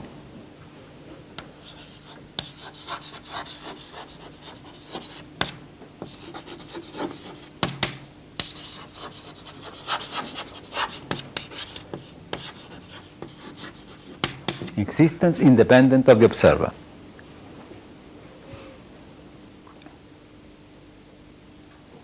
I call this explanatory path the path of objectivity.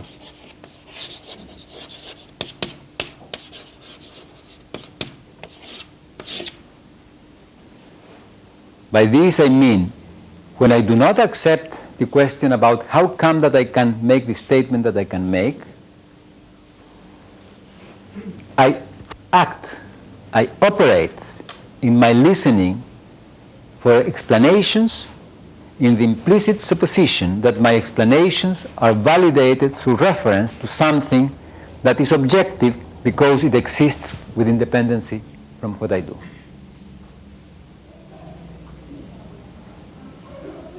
If you listen to what you say when you say I'm being objective, oh, please be objective, who has never said that?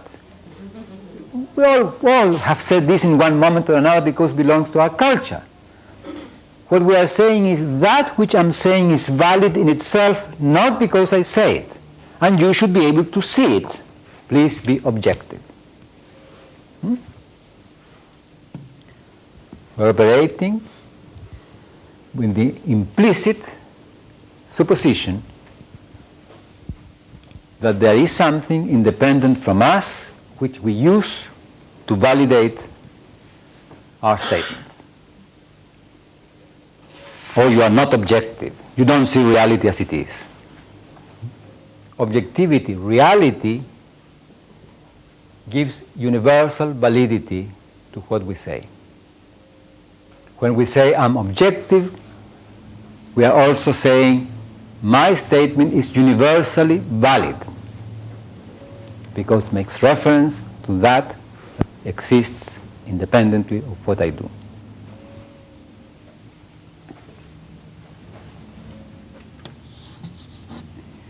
Now, if I accept the question, then I commit myself to propose a process that if I let it operate will give us a result observing.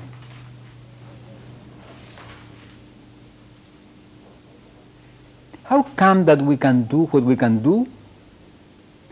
Oh, we can do what we can do, blah, blah, blah, blah, blah, blah, blah, blah, blah, blah, and the result of blah, blah, blah, blah is observing. Ah, thank you very much. One is committed to present a process such that, as a result of it, observing and the observer appear. So that is entirely different from not accepting the question. Because as you accept the question, your abilities are the result of something else. As you accept the question. If you do not accept the question, your abilities are your endowment, and not the result of something. So this is a very dangerous thing. Because as soon as you accept the question about the observer, certain things become apparent. And one of them is the biology. Because of course, if you want to answer the question, you want to propose a mechanism, how do you investigate? How do you find out the process that gives rise as a result to something? Well, by looking to what interferes with it. Which are the circumstances or other processes which interfere with the phenomenon that you want to understand? And one of the things that you immediately discover is that if you interfere with the biology of the observer, you interfere with observing.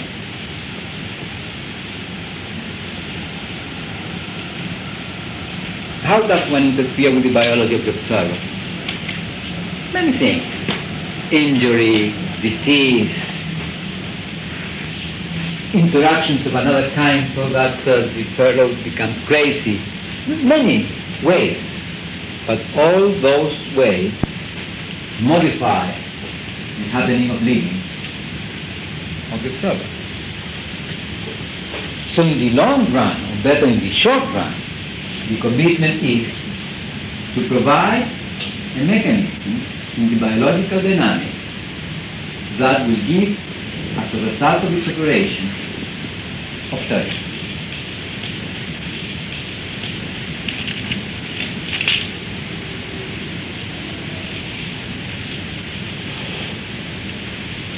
You should read that last sentence. Absolutely. By accepting the question, I commit myself, or whoever accepts the question commits him or herself, to provide a mechanism in the domain of experiences of the observer, which, as a result of its operation, will give rise to observing. And in the process of looking to what mechanism could be, you discover that if you interfere with the biology, you interfere with observing. So will have to be a mechanism in the biological dynamics of the living system. Now, can that be done? My answer is yes. That can be done, and as one does that, one increases one's understanding about human relations, because explanations have to do with human relations. But to do that, we have to handle language.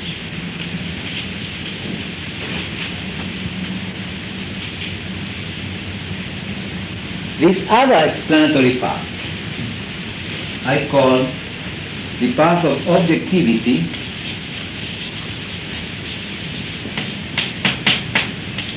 in parentheses.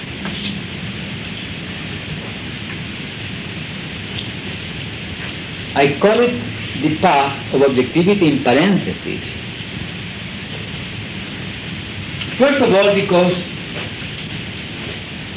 I'm not denying that we speak about objects.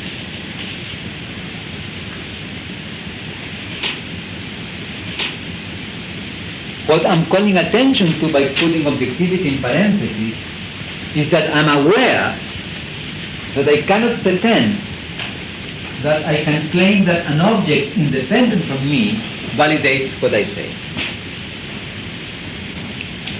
So objectivity in parentheses refers to an awareness,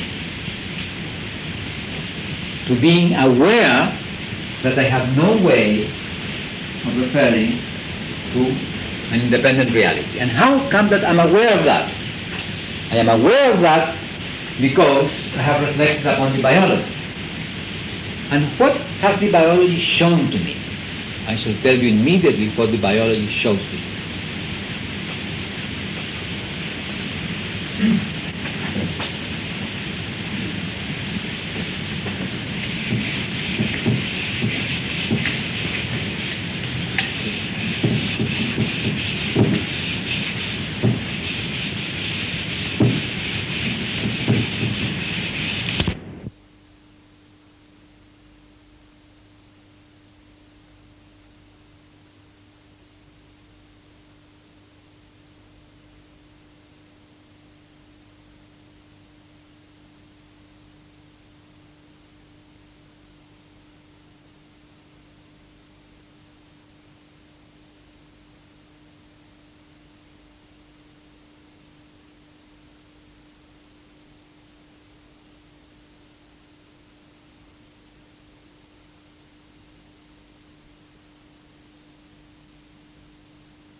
I want to call your attention to some daily life experience. I think that all of us have had, in one moment or another, an experience comparable to this. You go in the street and you see a friend. Hello, John. Excuse me, I confused you. Excuse me. Wasn't John. I thought it was John, but was not John. Was not John. But when you are saying, hello, John, something happens to you, which is indistinguishable from other circumstances in which you have met John. If you like John, you have the joy of meeting John. If you do not like John, you say, oh my goodness, there is John. And you have all the unpleasantness of being across someone you do not want to meet. And then, but it's not John.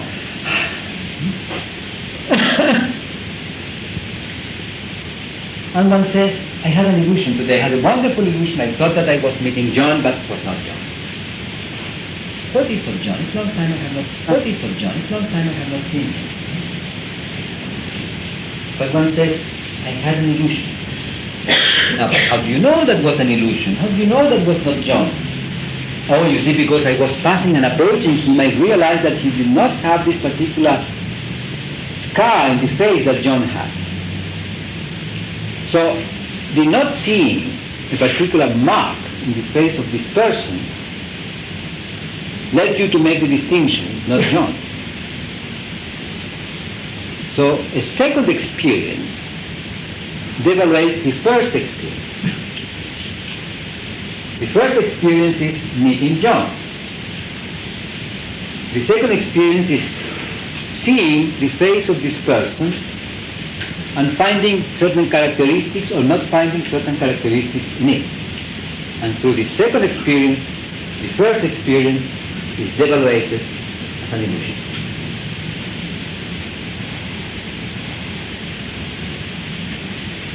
But the interesting thing in that is that when you have the experience of meeting John, regardless of whether you are going to validate it or devaluate it afterwards, you leave that experience of meeting John.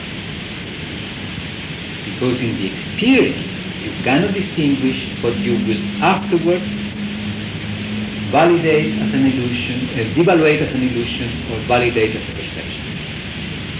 And this is interesting. Illusions are always a posteriori.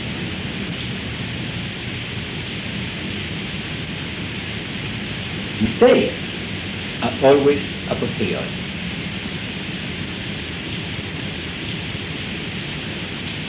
When we commit a mistake, we do not commit a mistake. When we have an illusion, we do not have an illusion. We commit the mistake afterwards. Oh, yesterday I committed a mistake. In the moment in which I was doing whatever I was doing, it was valid. Afterwards, was a mistake. We recognize this with the word mistake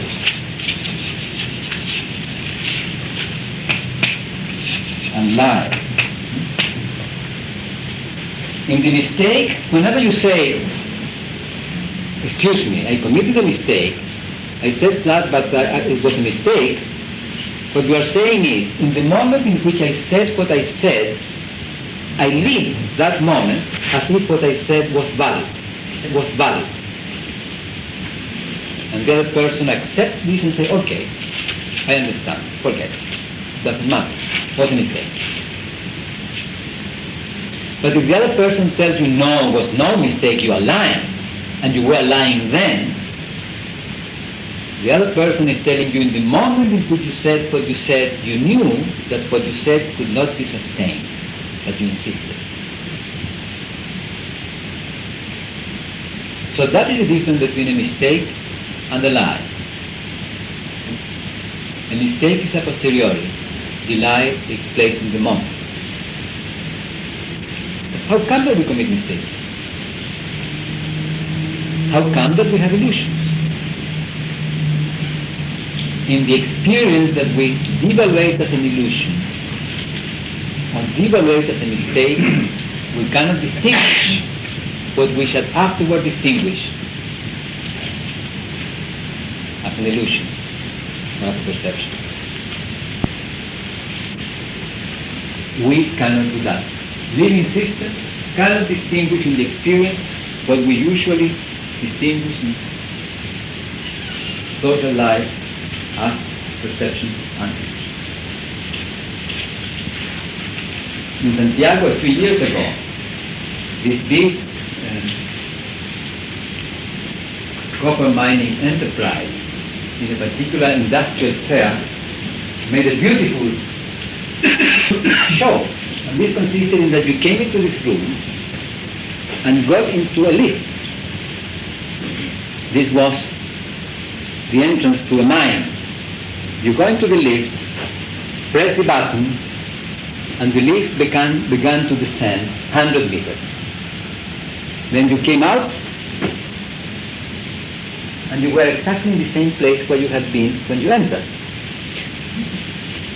But get back in, close, press the button, boom, you went down 100 meters, came out, you were exactly in the same place. You had not moved a centimeter.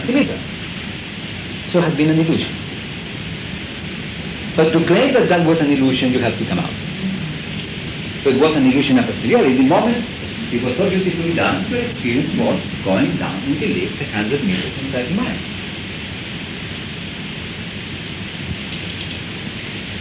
I cannot distinguish between perception and illusion. You cannot. None of us can in the experience. We all together cannot in the experience distinguish.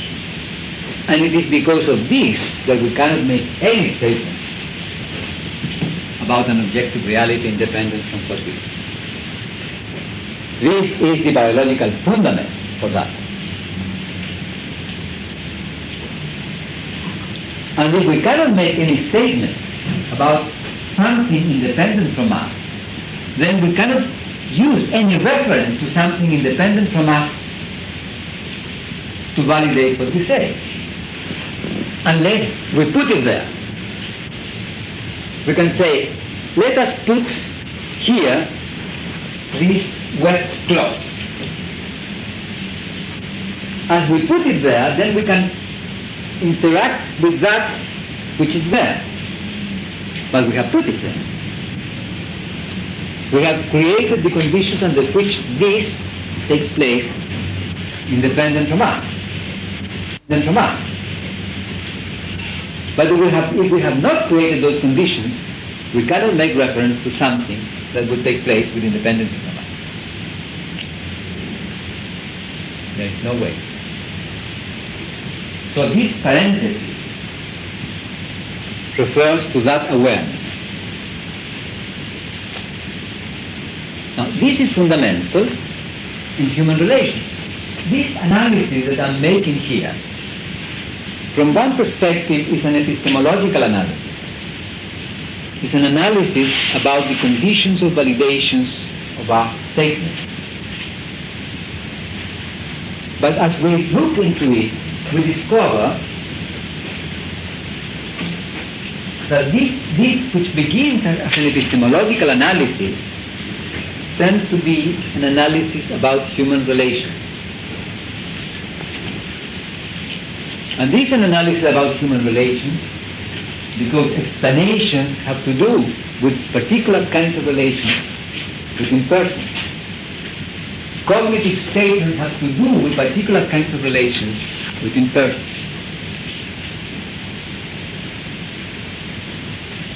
If I say I am objective, what I say refers to reality.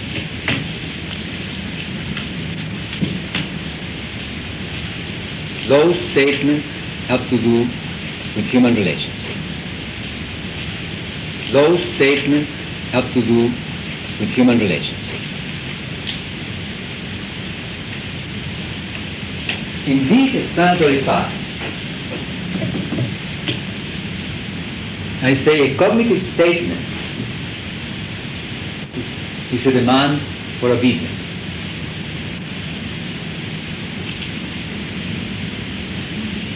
Whenever you say, I'm being objective, you are demanding obedience from the other. This is very interesting. This is reality, you are demanding obedience from the other.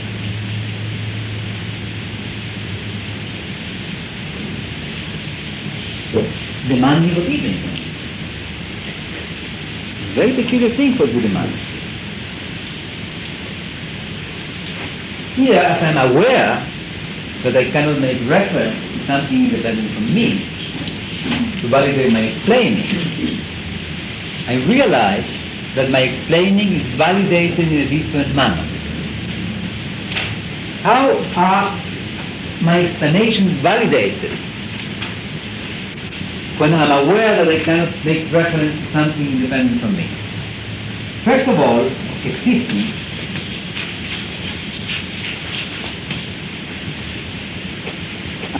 appears depending on what the observer does. It's what we do what constitutes existence.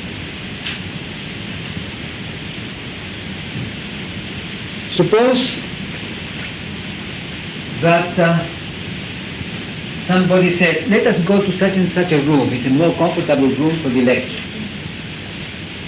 And somebody asks, are there chairs there?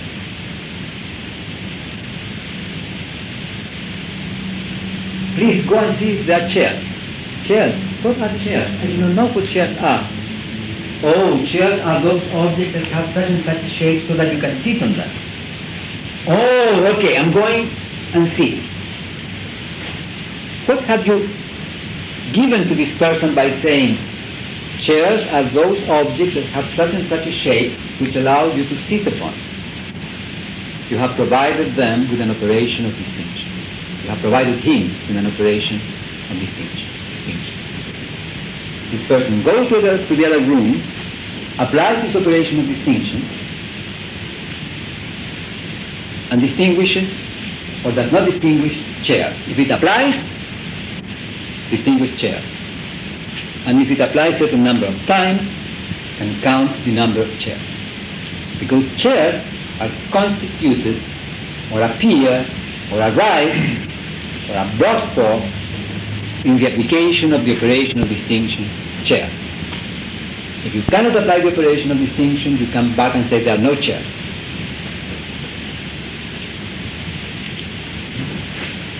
So what validates this statement? There are 20 chairs in the other room.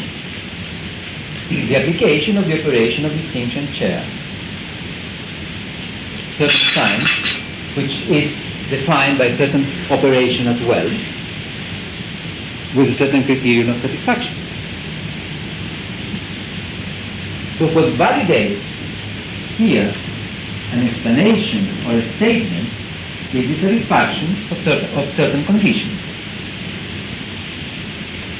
by the observer. It's not a reference to something independent of the observer, of certain operations by an observer. So existence depends on the observer.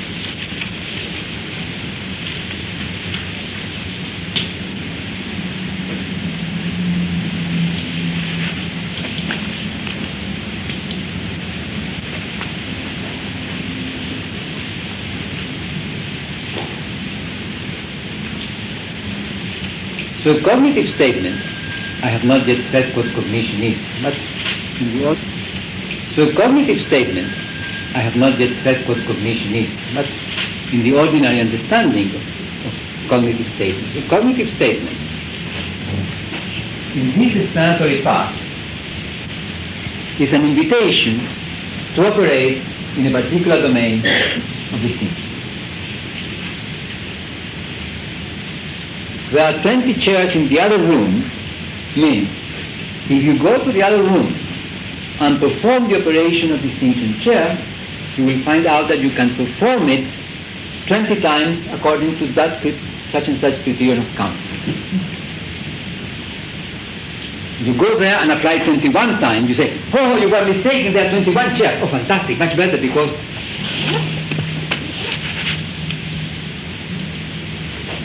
a cognitive statement in the explanatory path of objectivity in parentheses, which arises whenever you accept the question about the observer and become aware that through your biology you cannot make statements about anything independent from you. Under those conditions, cognitive statements become invitations to participate in a particular domain of distinction.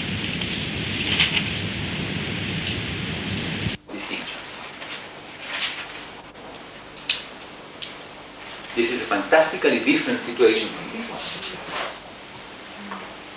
Because an invitation is not a demand. An invitation can always be refused without blame. If a friend says, "Come, I invite you to dinner tonight." "I'm sorry, I shall not go, I have other things to do." "What do you mean? You don't like to come to my house?" Then that was not an invitation. That was a demand. The beauty of invitations is that you can refuse without blame. But demands have an entirely different character. In a demand, you are being asked to deny yourself in doing what is being asked from you.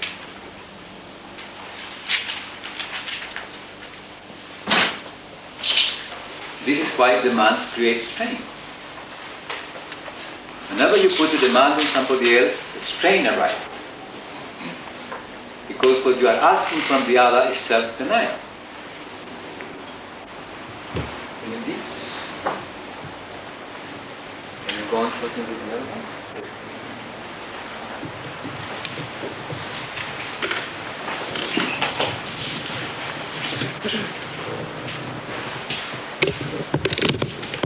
At the same time, it turns out then that there will be many different domains of distinction, many different kinds of operations of distinction that you can perform. And we leave those different kinds of distinctions, those different domains of distinctions, as different realities.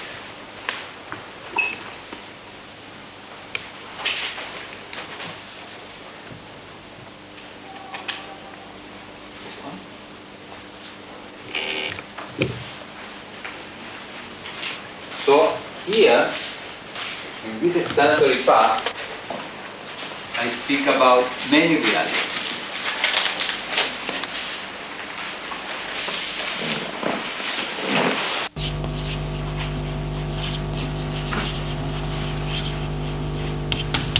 Notice that in the experience, in the doing, we live each one of these realities in the same way that we live the so-supposed reality in this explanatory path. The difference is in how we handle our relations.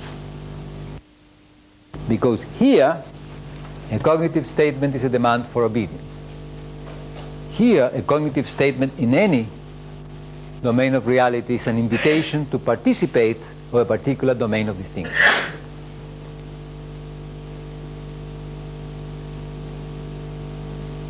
This particular story I'm telling you belongs to here. Because the entities of each one of these domains of realities are constituted in the operation of distinction. And what I'm providing you with in this seminar, in this talk, is with the operations of constitution of observing. What constitutes observing? So it belongs to here, but it's one of the domains of realities. These domains of reality are not less valid than this, you see, because in each case, what you are dealing with is with operations of the observer. The difference is in how you handle your relations. Here you demand obedience. Here you invite. Here you pretend that you have access to something independent from you to validate what you say. Here you know that you do not have access to something independent from you to validate what you say. And you know that what you say is validated through what you say.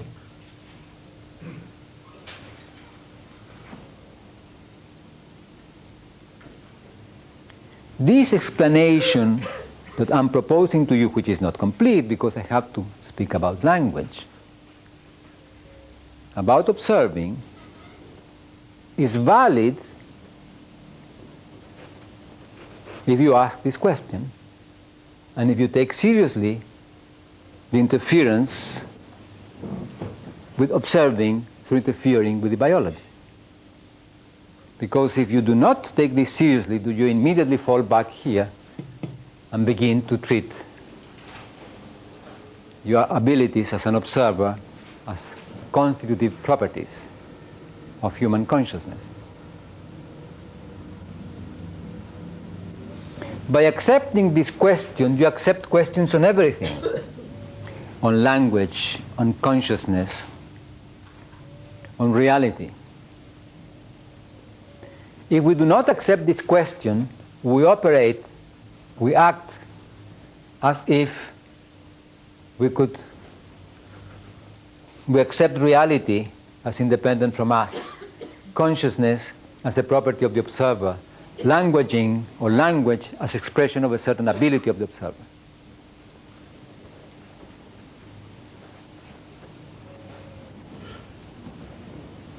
The kinds of questions that we ask and the kinds of answers that we expect for those questions are different.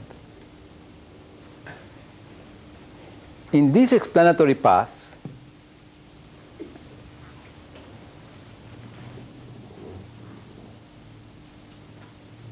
questions about is, what is that, are answered through a reference to something that is independent of the observer. In this other explanatory path, questions about is, what is that, are answered in terms of operations of distinction, in terms of what the observer does to claim that that is the case.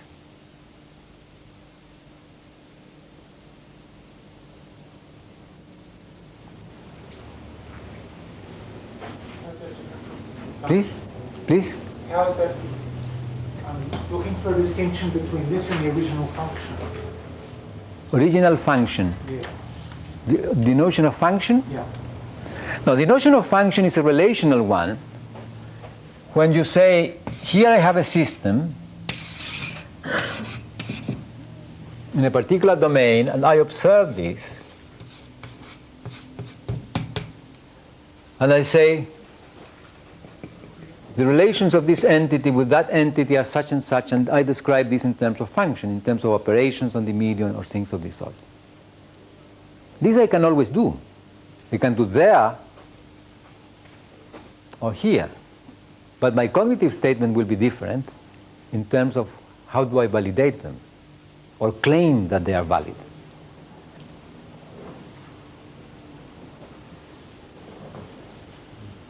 The discussion about function, which I made at the beginning, has to do with what can I say about a system.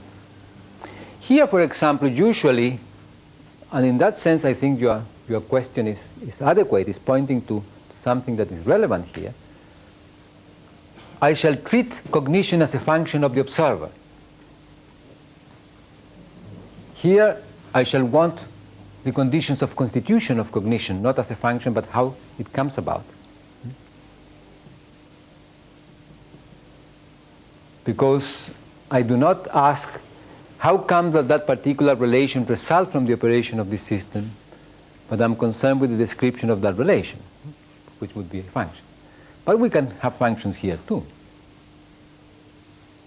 But here, I do not ask about how is that produced. because I take the abilities of the observer as given. Rationality is given. How come that rationality is all? Rationality is a constitutive feature of human consciousness. If you go to a textbook of psychology and look for rationality for reason, you will see a description of what you can do with reason, but not what constitutes it. But here, if you ask me, what is rationality, I should provide you the operations that if take place, you would say, ha, rationality is taking place there, or reason is taking place there. I cannot treat here reason as a property. Must be the result of something. If I treat this as a property, then of course I fall back here. Now, does this mean that we cannot use properties? No.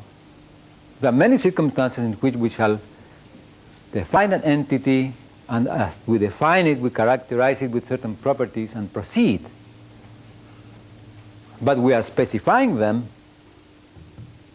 in the specification of that particular domain of reality.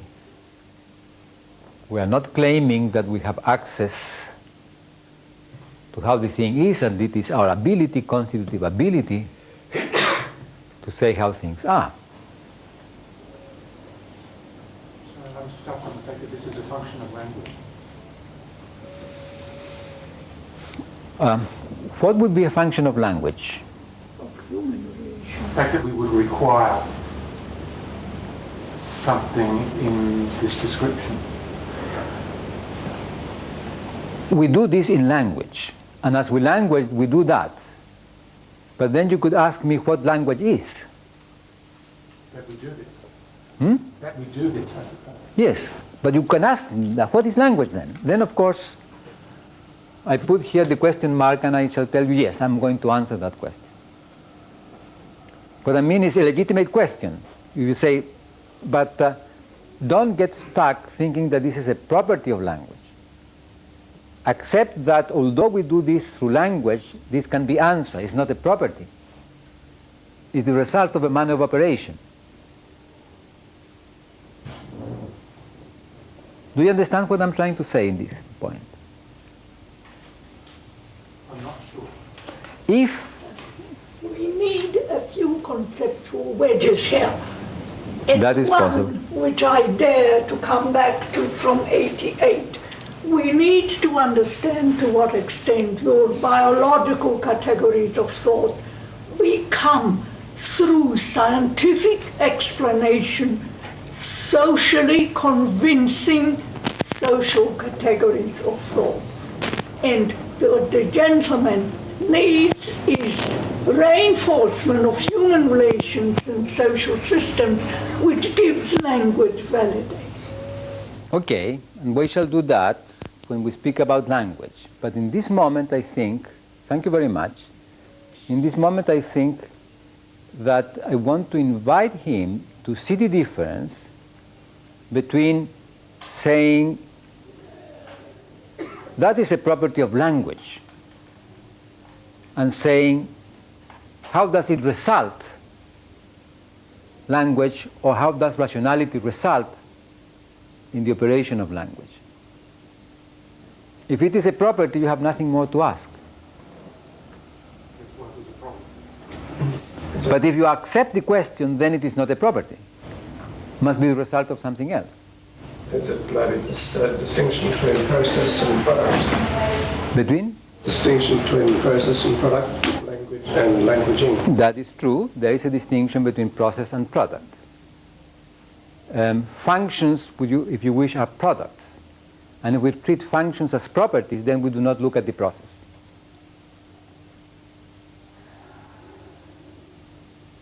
But please insist, because I'm curious to know what is your difficulty.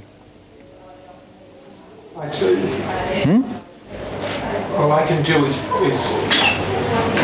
point out the etymology of the difficulty. And the question that I had in the first section was whether description had a self, whether it could be said that description could have a self. The description could have a self. Yeah. When one speak about self-description. No, in self-description, the description doesn't have a self. It's a description of the describer. This is what a self-description would mean. Not that the description has a self. I think I understood the distinction you were making. I'm just trying to allocate how I generate this. I was concerned that a description may generate itself. A description might generate itself. Well, I would say that there is no operation through which something by itself. You see, the self is a relational situation. You distinguish the self in a relation. An autopoietic system has no self, although you can claim that there is a selfness in the autopoietic system through relation to something else. So, language, you can do certain things with language. And you can either treat this as the properties of languaging, or you can ask, how come that those abilities or those characteristics arise? I say we speak as if rationality were a property of what we do. Then I say, but we can ask, how come that rationality takes place? And to answer that, we have to answer the question about what language is as a process. And to that we shall have to come to relations between human beings. So for the moment, of course, I'm not answering this question. I'm accepting the question about language and yet not answering it. But I'm inviting you to see the difference between asking a question in this domain and this other domain. In this domain, I want as an answer a reference to something that's independent of what I say, or a validation through a reference to something that's independent from me. And here, in this explanatory path, I know that I cannot make that reference, and I want as an answer a reference to a process that the observer performs, which is that which validates what the observer says. And that, of course, is close to what I said at the beginning, that an explanation is a reformulation in terms of a process that gives rise to it of an experience accepted by a listener, according to some criterion that the listener has. The criterion would be a reference to something that exists with independency of the observer, in this particular case, or a reference to an operation that constitutes the validity of that performed by the observer in this other explanatory path. But I'm also, yes? Every answer is existential, if we could put it this way. Every observer is existential. One answer doesn't exist in terms of focused, firm, fundamental reality. 100 answers, or 1,000 answers, or million answers exist in terms of existence of million observers, because they are validated in human relations and social systems, exemplified in length. Yes, this is why we have many domains of realities. That's a simplified translation, but it might be useful. Thank you very much. Thank you. Yes? What I understood from that about question about function was a question about what I'm doing here today, and I could only say that it's got no function as such. I have an interest, and I wondered whether the question was about the function of coming to a place like this to learn or to do, rather than just accepting it as part of an interest that is your interest, not necessarily an interest of anybody else here. And that the question of function is presupposing that there will be some outcome other than interest for the person. That is true. Certainly that is the case. But at the same time, you see what happens is that let us use this as a moment for reflection. These are individual reflections about function, what I'm here for, what is my function in being here, what is the function of this person that is talking, what is his purpose or desire, and so on and so forth. But at the same time, something happens, that one enters with one purpose or one intention, and something else happens. For example, you could stay here for a while and say, well, really I do not want to stay. Or say, oh, I wanted to learn a particular thing, it turns out I'm learning something else, but interests me, so I'm going to stay, for example. But then, which case happens depends on how we move here. Because if we move in interaction, in demands, something happens to us which is different if we move in interactions, in invitations. If we move in invitations, we have something occurring in these many different domains of reality. At the same time, we have freedom to say no, without blame. Here, if we say no, there is a strain. You may go and say no angry, get away angry. Here you may say no with serenity. I'm not interested. Thank you very much. I think I want to do something else. But there is no anger. There is no complaint of being cheated. It's just different what one wants. And how one faces questions is different. For example, the question about what is language? What is knowledge? And what is apparent in this whole thing is that those questions have to do with human relations. They are not philosophical questions. They are not epistemological questions in the mere philosophical sense. They are questions that have to do with human relations, because explaining or cognitive statements have to do with being accepted or not accepted by a listener. The explanations, for example, I have proposed this in the process of explaining observing. You may accept it or not. If you do not accept it, that means that it doesn't satisfy certain criteria that you have.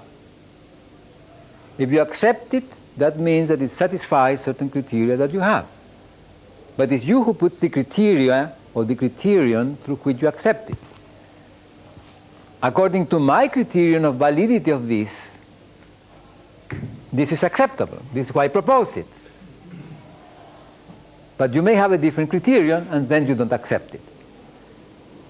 Now, if I do this thing in a proper manner, I may invite you to find out which is the criterion that I use, so that you can reject it or accept it in terms of where I claim it is valid.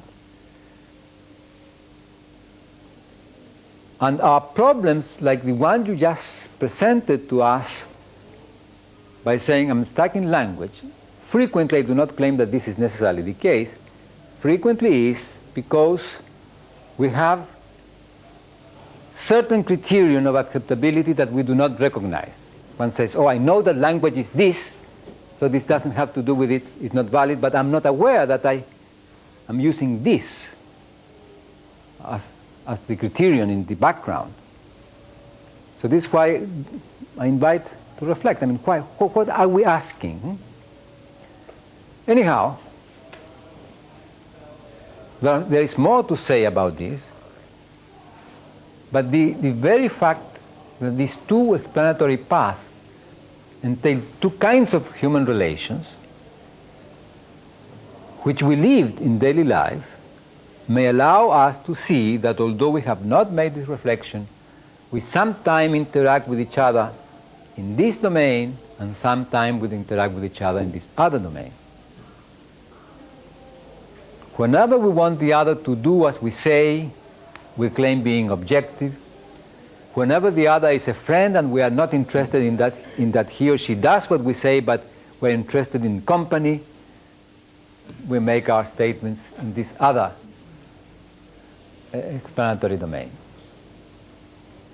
When we want company, the other is totally legitimate and is invited.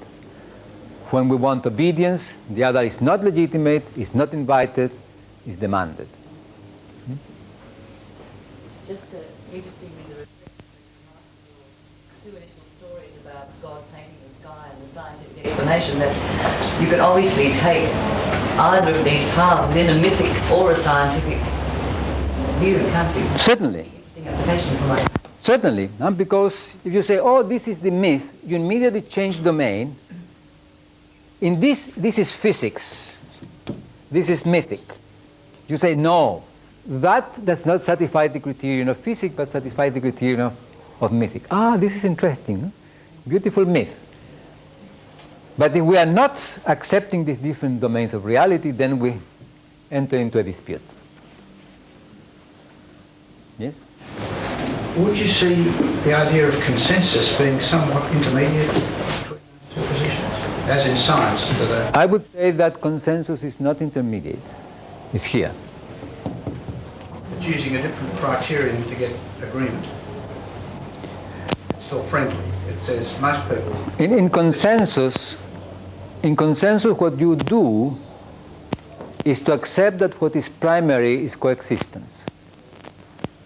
You want to live with the other, and the other wants to live with you. So, in the process of living together, we harmonize. We're being more friendly. Being more friendly, already we are friendly enough, but we harmonize our behavior so that there is a congruence in our behavior, which results from a reference to the desire of being together. Now, when the desire of being together is not primary, then there is never consensus. There may be agreement, which is not consensus, or there may be demand. You're demanding consensus with the objectivity. No, with objectivity, without parentheses, you do not demand consensus, because consensus, we have these two words in English,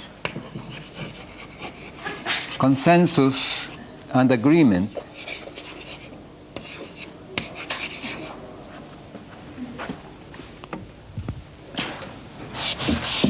Three words: agreement and obedience.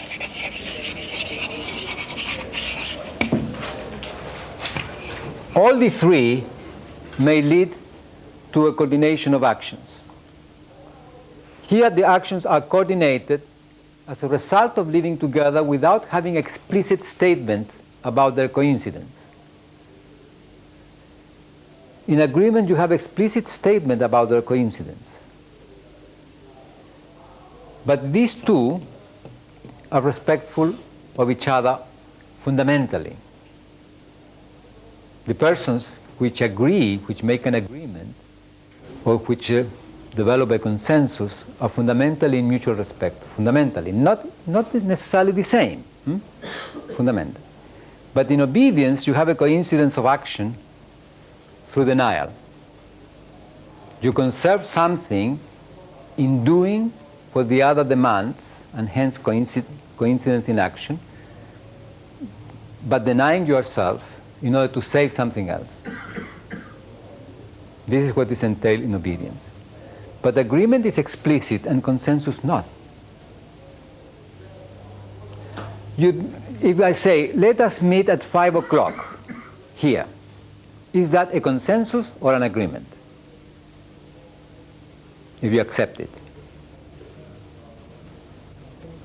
It's an agreement. But if we come back at 5 o'clock because in the doings it was understood implicitly that we would come here at 5 o'clock, then we came through consensus, not through agreement. If I say, you must be here at 5 o'clock, if not, I scratch you out of the list of whatever it is, then you say, my goodness, I have to come even blah, blah, blah, so that I'm not scratched away, then that's obedience. It's interesting to see the difference in these words, yes? One can also define it as parity. As what? As parity or disparity. Obedience is disparity. One orders, one listens. Consensus is a conjoined cluster. Yeah. In whatever combination this could be. Yeah. So it's worthwhile to... Yeah. There is parity. Yes, I think it's nice. Yes. Does agreement presuppose that the two people who are in agreement agree on one of the many realities? And no, because agreement has to do with actions. They could be here. They could both be acting under the belief that they can make reference to a transcendental reality, or they could be in any one of these. The point is that in agreement, what you do is to enter into a conversation in which it is explicit the coincidence of actions. Not necessarily agreement about reality. No, not necessarily agreement about reality. It's coincidence about action. Now, in the process of trying to get an agreement, differences may appear of this kind. Or may be easier if both are here in the same domain, or both are here even in different realities, because they can reflect upon. Or there are differences also in the ability to reflect here and here, which will... That demand is the demand is still in that. Yes, no, the demand is always there, because what you claim is, I have access to reality, and what I say is valid not because I say it, but because that is there. If you do not coincide with me, you are against me. You are blind, you are something. Is you are with me or against me? I mean, this is the story. But here, no. People can kill each other here anyhow, but you kill each other with responsibility. Okay, I think that we have to stop for lunch. The arrangements for lunch are that we can go out this door, and there's an extra door, a couple of doors down.